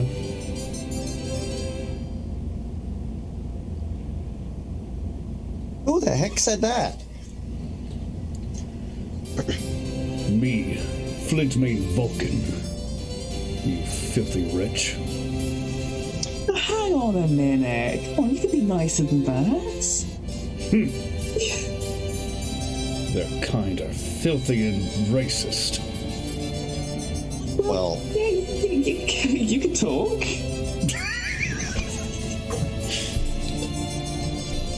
I Despise them. well, I feel like that's a little uncalled for. Do you see what by I the am, way- gnome? I see that you are a human, but you sound a bit like a dwarf. First of all, I am dwarf. Oh, so confused. I see. You're a bit tall to be a dwarf, aren't you, dude? I'm sorry? You're a little bit tall to be a dwarf, aren't you not? That was my No, thought. I am dwarf. If you say so. With that, Hiarta, you see a familiar face as a large hand is placed on the shoulder of Vulcan as you feel a tight squeeze. Vulcan. Now. Calm down. Oh, yes, Solomon. Welcome. Good to see you, Hiarta. Yes, good to see you too. He looks kind of beat up. What happened to you? Stuff. And he proceeds to go over to the refreshment area and gather almost all of it and sit down. I'm going to just sit here and eat and drink. Let me know when I have to do stuff.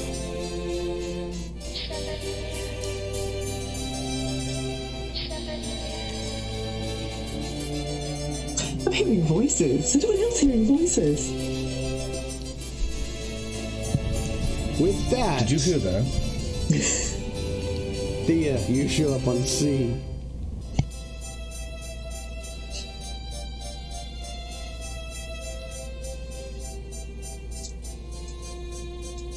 Thea, Oh, I'm sorry, I didn't hear you. I said you show up on the scene, Thea. Well, I actually wanted to say, is there a way that I could sort of do this stealthily, like sneakily in the back? Absolutely. I feel like she wouldn't exactly want to be in the main part of this and just sort of observe from the side. Mm-hmm. Roll me a stealth check. Oh, God. I rolled a 7. What's everybody's passive perception?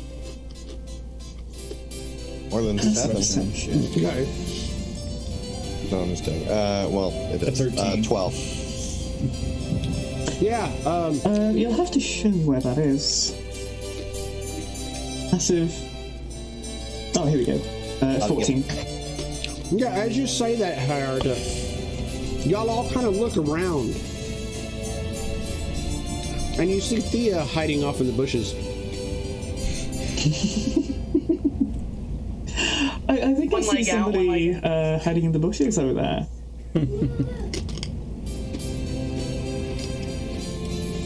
I don't recognize them, but they are surely putting themselves out in the open, aren't they? They're just right there.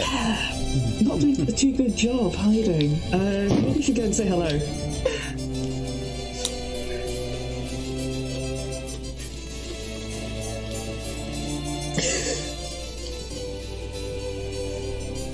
Yeah, after you.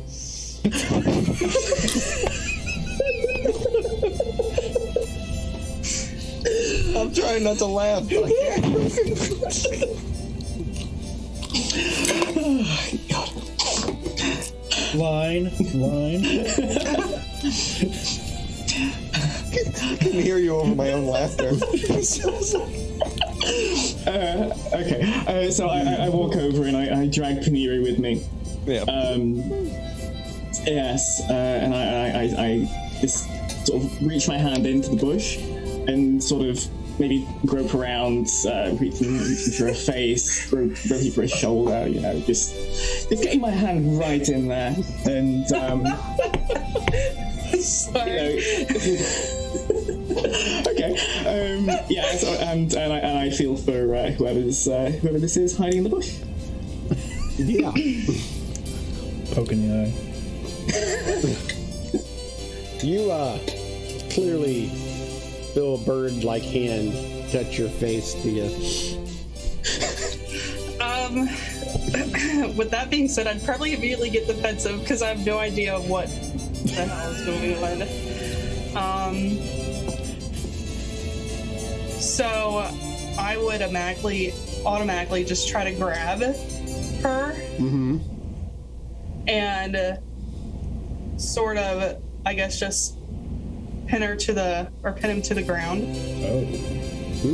Okay. Okay, you can try that if you want. You can certainly try. Can we check that? Because yeah. So What would that be? That'd be a strength check. Athletics? Athletics. Yeah. Give me a for Thea. Give me a attack roll. And Attack roll, Hayarta, give me a let's make it a strength athletics. Strength athletics. I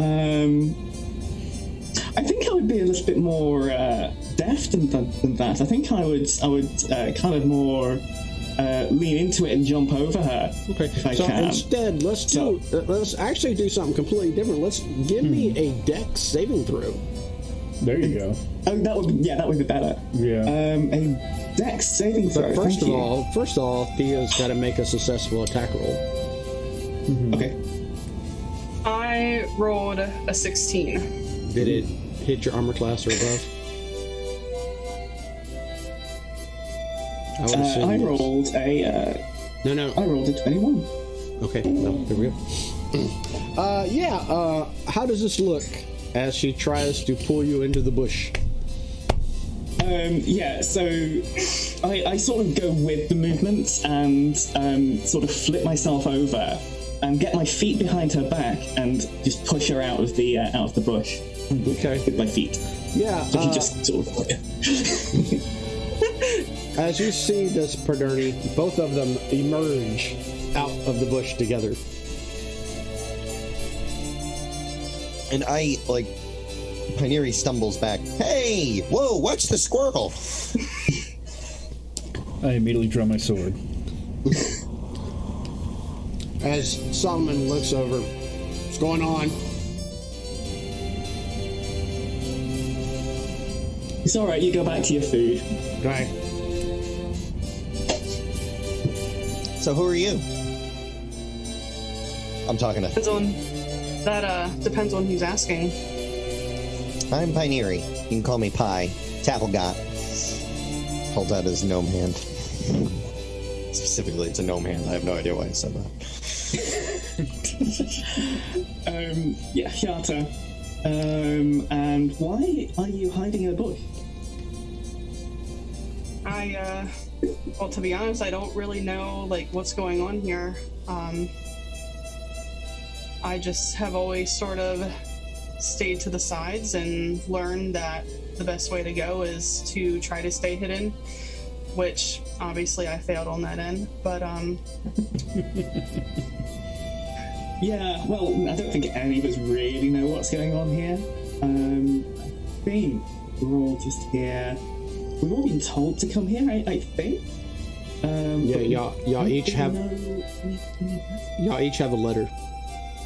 Yeah, we have a letter. So yes, I'll draw out the letter from inside my harness, and say yes. I have this. Told me to be here. Some sort of missive. Yes, I'm here, and I assume everybody else is here for the same reason. Solomon holds up a greasy letter, half caked in blood, and with mouth full. Yeah, I got one. I got one too. I slides one of the letters out from his chest pocket. And he gives it a little flick with his wrist and puts it back. Yep, same here. Yes, it would seem so. Thea? Curiouser and curiouser. Do you show them the letter too, or no? I would just like probably pull it slightly out of my pocket and then put it back in.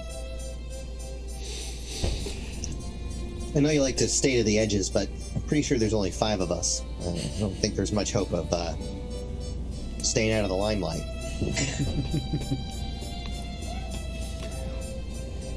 I'll do my best. And with that, you see a tall gentleman walk out. Top hat, fancy clothes, enormous mustache.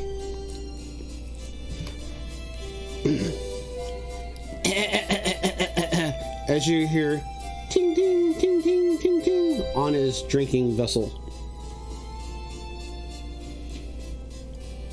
I am Lord Byron Dabbs Tollsworth, and this is my colleague,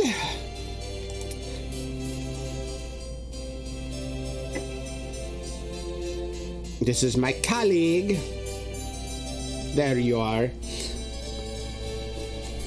Give me a minute, man, I'm trying to walk. As you see this dwarf come out, dressed in fine clothing, smoking a large pipe, and seems to have a clear shot glass filled with something probably alcoholic. He has a rapier on the side and looks at Lord Byron and says,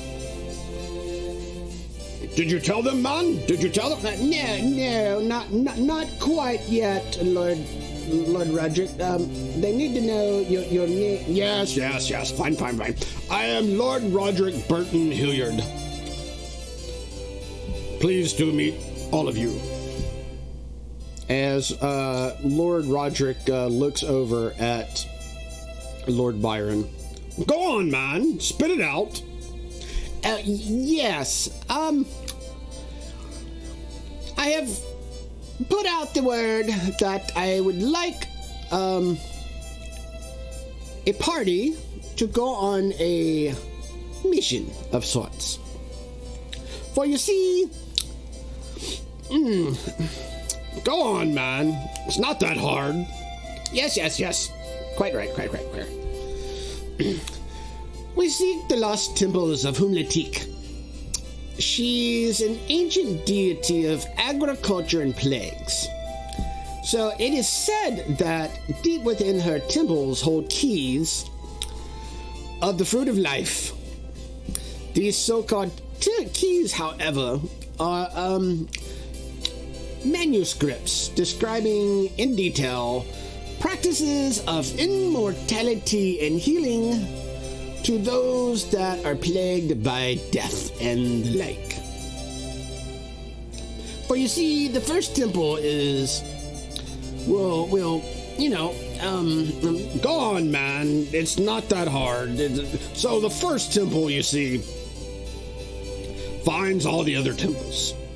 Yes. The first temple finds all the other temples, and once all the other temples are found, the manuscripts will be recovered and then processed and deciphered, and yes, all that blah blah blah. Basically, you put it all together and it comes out to be the actual, piece of the puzzle that heals and does all kinds of fancy stuff like that.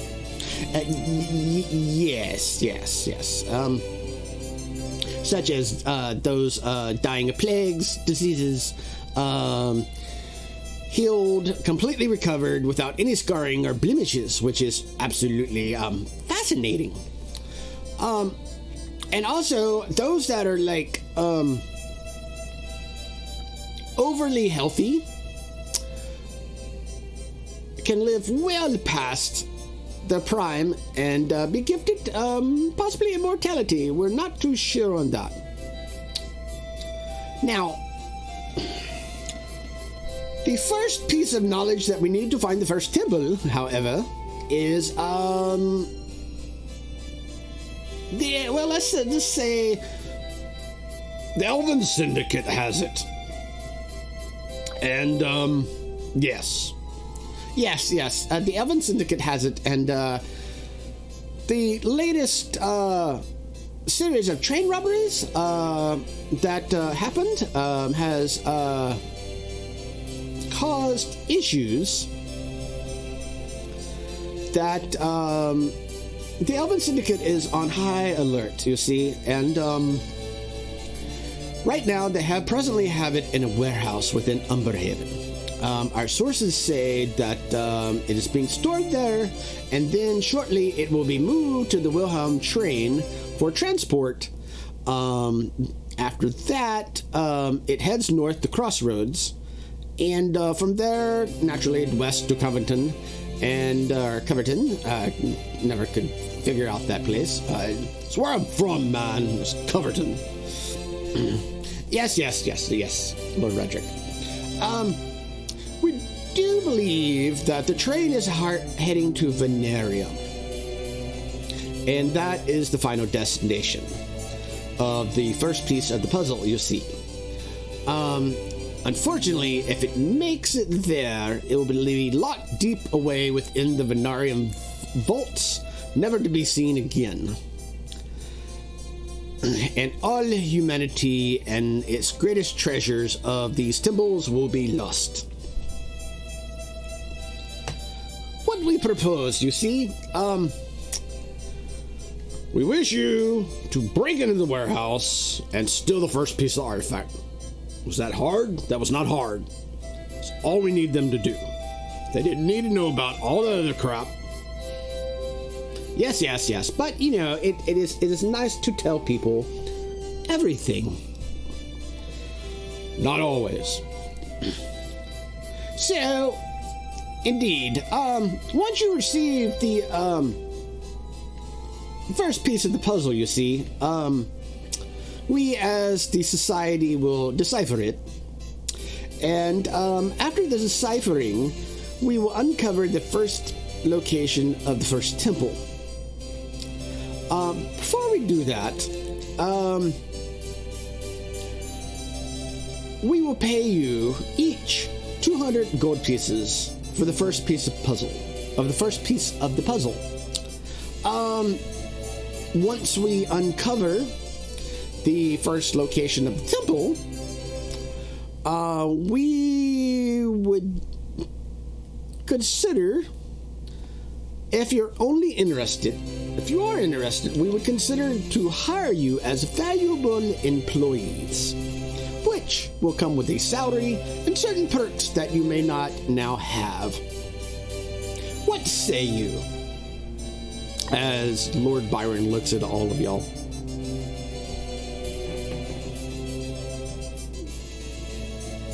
How much are you paying? For what? First of all, the job, and I assume on successful completion, a potential offer of employment. So therefore, I'd like to know what that would entail. Yes. So, for the first piece of puzzle, I would pay y'all 200 gold each. So that is total 1,000, I do believe. And for the offer of employment, what are you envisioning for that? Well, we have to get things in order. And before we do that, we have to make, proper money and various things of that nature flow correctly. But you would be set up with all the proper equipment, as well as a salary of sorts, equal to your experience, of course, as well as food and boarding and any other things you may need for this mission, or for the series of missions, per se. Because once you find one temple, you have to find them all.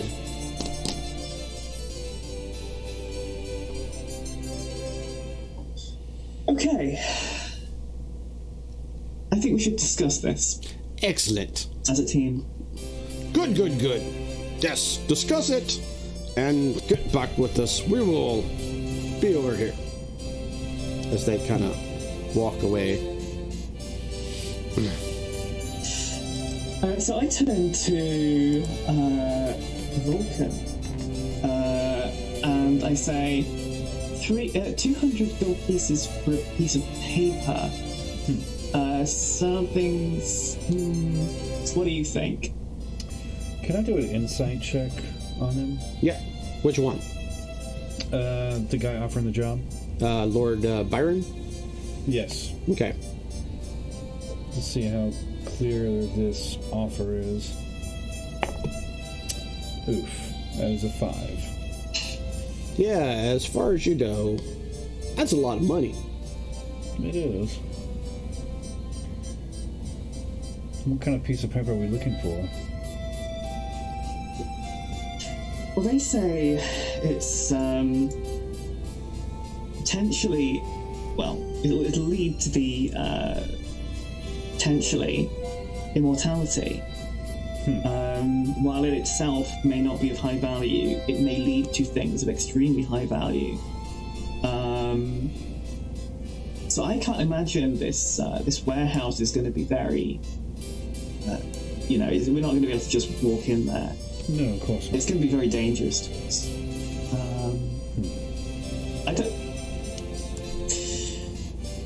It's going to be a high risk. Is 200 gold pieces enough for what it is? I suspect we might be able to get more out of them. I agree. For something that valuable, that powerful, would require much more value to risk our lives for. I agree. What say you, Kaniri?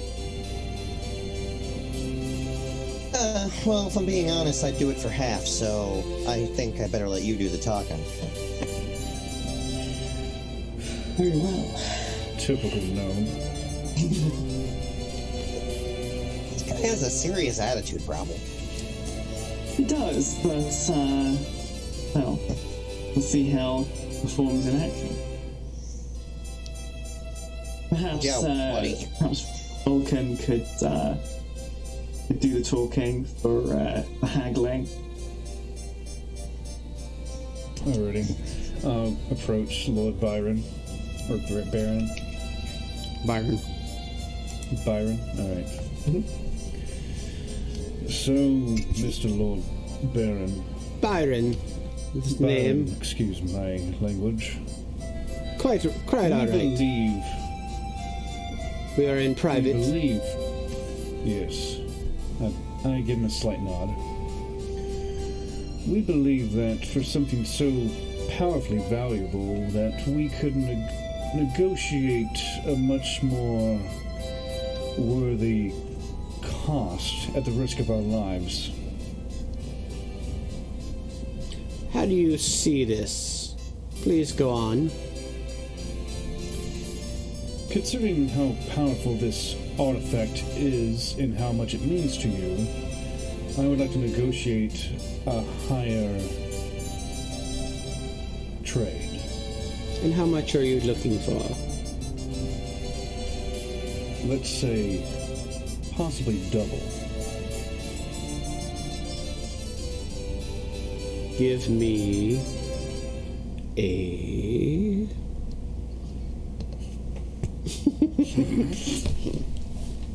persuasion check. Alrighty.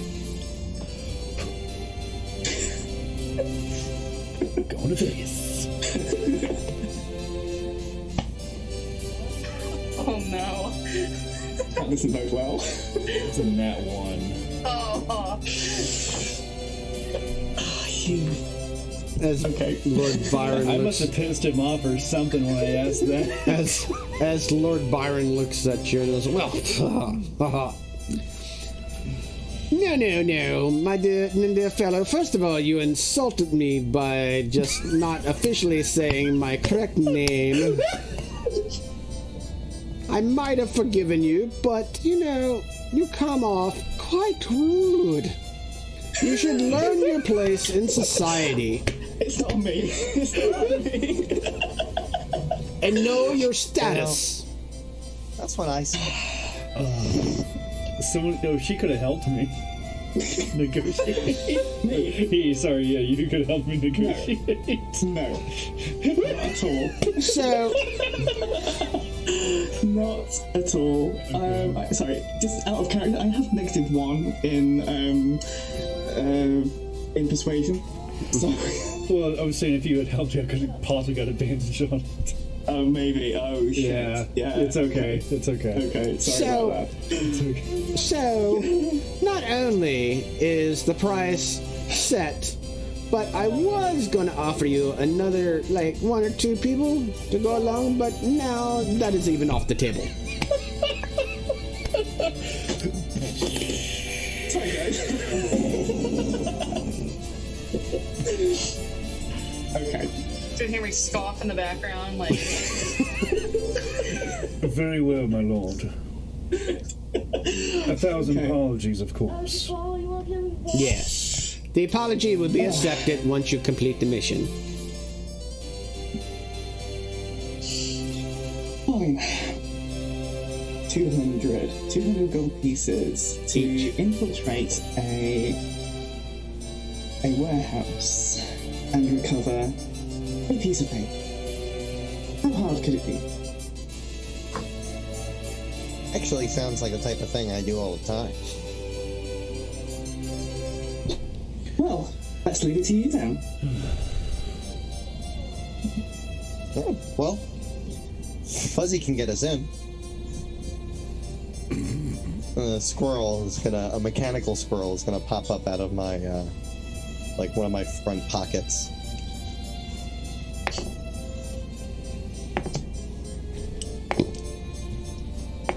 There's Roland. With that,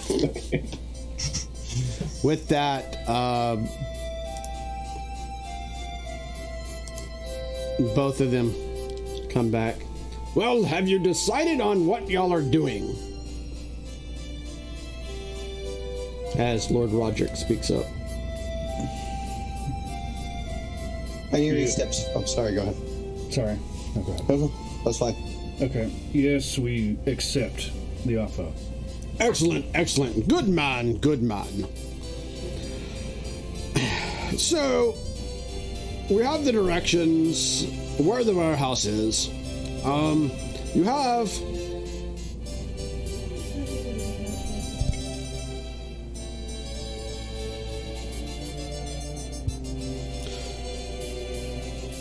You have 2 days to retrieve this artifact.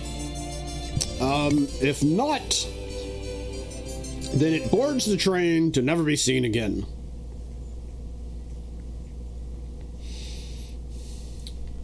As Lord Byron claps his hand and a servant comes out with a rolled up scroll and hands it over to Lord Byron. Yes, this is the location of the warehouse and the blueprints of the outside. We could not get the blueprints inside, for the Elven Syndicate owns that.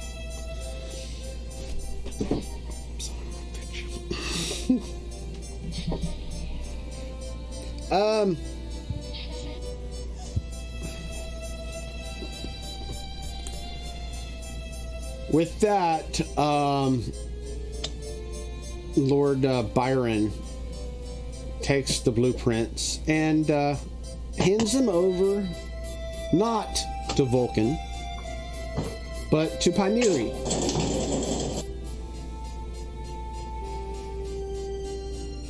Paniri will take him. Thank you very much. Indeed. Rolls him out a little bit, takes a look.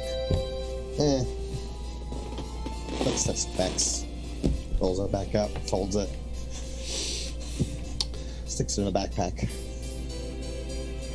Very well then. If you have no more questions, we must be off to do what we do, and you must be off to prepare. Any other questions? And Lord Byron looks at y'all. Not for me.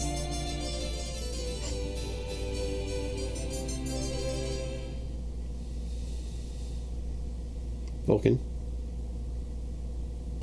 No, not at all.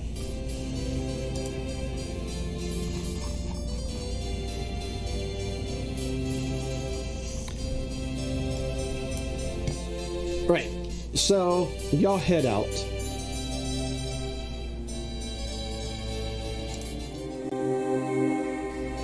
Oops, sorry, guys.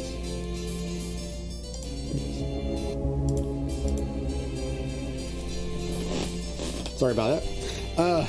Y'all head out of the manor and out into Umberhaven.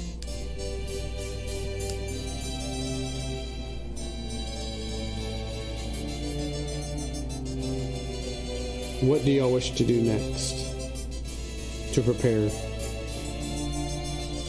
Where do y'all go? Do y'all go to a meeting place that maybe one of y'all knows? Do y'all go stand out in the middle of this fine district and discuss it as a few guards pass by and give y'all kind of an evil stare? Let's find private quarters to discuss this. I like quiet when I plan. That sounds good to me. Well, I'm I glad know you a agree. place. Oh? It's a favorable spot that I go to and that my crew goes to when we don't want to be exactly seen. It's the Wolves, we call it the Wolves Den Hangout. Just north of the campus that I primarily live at. Very well. Please take us. Alright, so then Thea leads the way. And with that, Watchers, we conclude this chapter. How rocky it was and unstable. But the party has finally gathered together. Got the information that they needed to go on their very first quest. We will pick it up in Chapter 2, Part 1, simply known as The Plan. From there, we'll see. Do they get the artifact and make it back to Lord Byron and Lord Roderick? Or do they get horribly, horribly slaughtered by the Elven Syndicate? Or even, do some of them make it out alive and some of them don't? Who knows? Come back again, Watchers, next Sunday. Same time. And hopefully we won't have all of this weird magic stuff happen. And we can actually dwell into the stories of these adventurers and see what happens next on the temple temples of Humla-Tik. I want to thank the party for participating and dealing with all this stuff. I also want to make officially a shout out to Hero Forge. Hero Forge was most of the party image that you saw, as well as characters, NPCs, and the like. Hero Forge has given us official permission to use such. But we are not officially represented by them. Their views, beliefs of Hero Forge is Sky Castle LLC product, and they reserve the right to retract the offer at the same time. So there's that. But we love them, and hopefully they love us. But if you want to go build your own miniature or whatnot, go to heroforge.com and do so. It's awesome. In the meantime, let's actually introduce all of our players that played these wonderful, wonderful characters. Let's go in reverse, shall we? Since we went one way, we'll do the opposite. Thea, aka Taylor. Howdy. Introduce yourself. Tell you who you are. Any shout outs that you want to do, channels you want to plug, anything of that nature, as well as who you played tonight, or today actually. So Thea's character is actually going to be very quiet, and I wouldn't say that I'm like outroverted, or is that what it is? But I'm not very quiet myself, so this is going to be an interesting character to try to play and work around. So I went with something that was completely different than what I'm usually comfortable with playing as. Other information about me: I'm 25. you don't have to give out that information. But well, but if you want to, go for it. I don't mind. But you know, just like your average adult, working hard 9 to 5 every week, and I like playing D&D. So I guess that's sort of like a synopsis about me. Alrighty then. Thank you for joining us, for participating, and we will continue to see Thea unravel before the audience's eyes.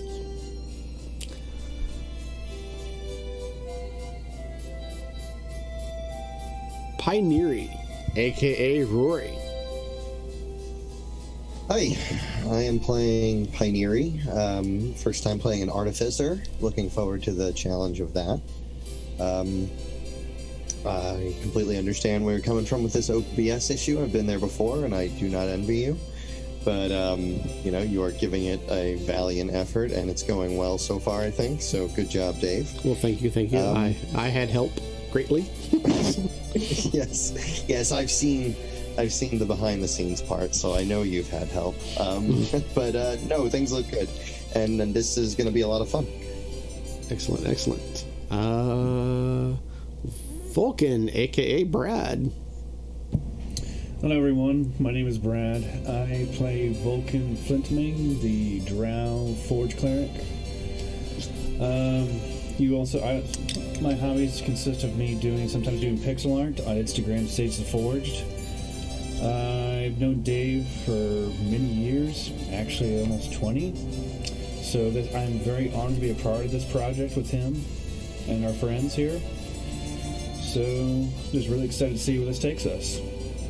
Excellent. Yo. Yeah. Hi Arta, aka a bunch of different names. Yeah, I'm Firefly Retro. You can catch me 3 days a week on Firefly Retro on Twitch, Monday, Wednesday, Friday. Yeah, you guys probably know me from the other stream, the Magical Arts, the school campaign. So I'm just going to defer my time for a moment just to say, Dave, thank you so much for organising this campaign. Yeah. You have clearly put in so much of your heart and soul into this campaign. And last stream was almost heartbreaking. So it's been a real honour for me to help you bring this back. To be what we all hope it could be. Thank you so much. So with that, I think we can just give Dave a little bit of a round of applause for organising this. Thank you so much, Dave. Thank you, and thank you for inviting us on as well. Yeah. Thank you. Unfortunately, Mr. Solomon, aka Jordan, had to leave during almost midstream, but we got a little bit to know him, got a little bit of this, that, and the other. We should see a lot of him next episode, aka the chapter 2. So with that, let's roll the ending credits, shall we?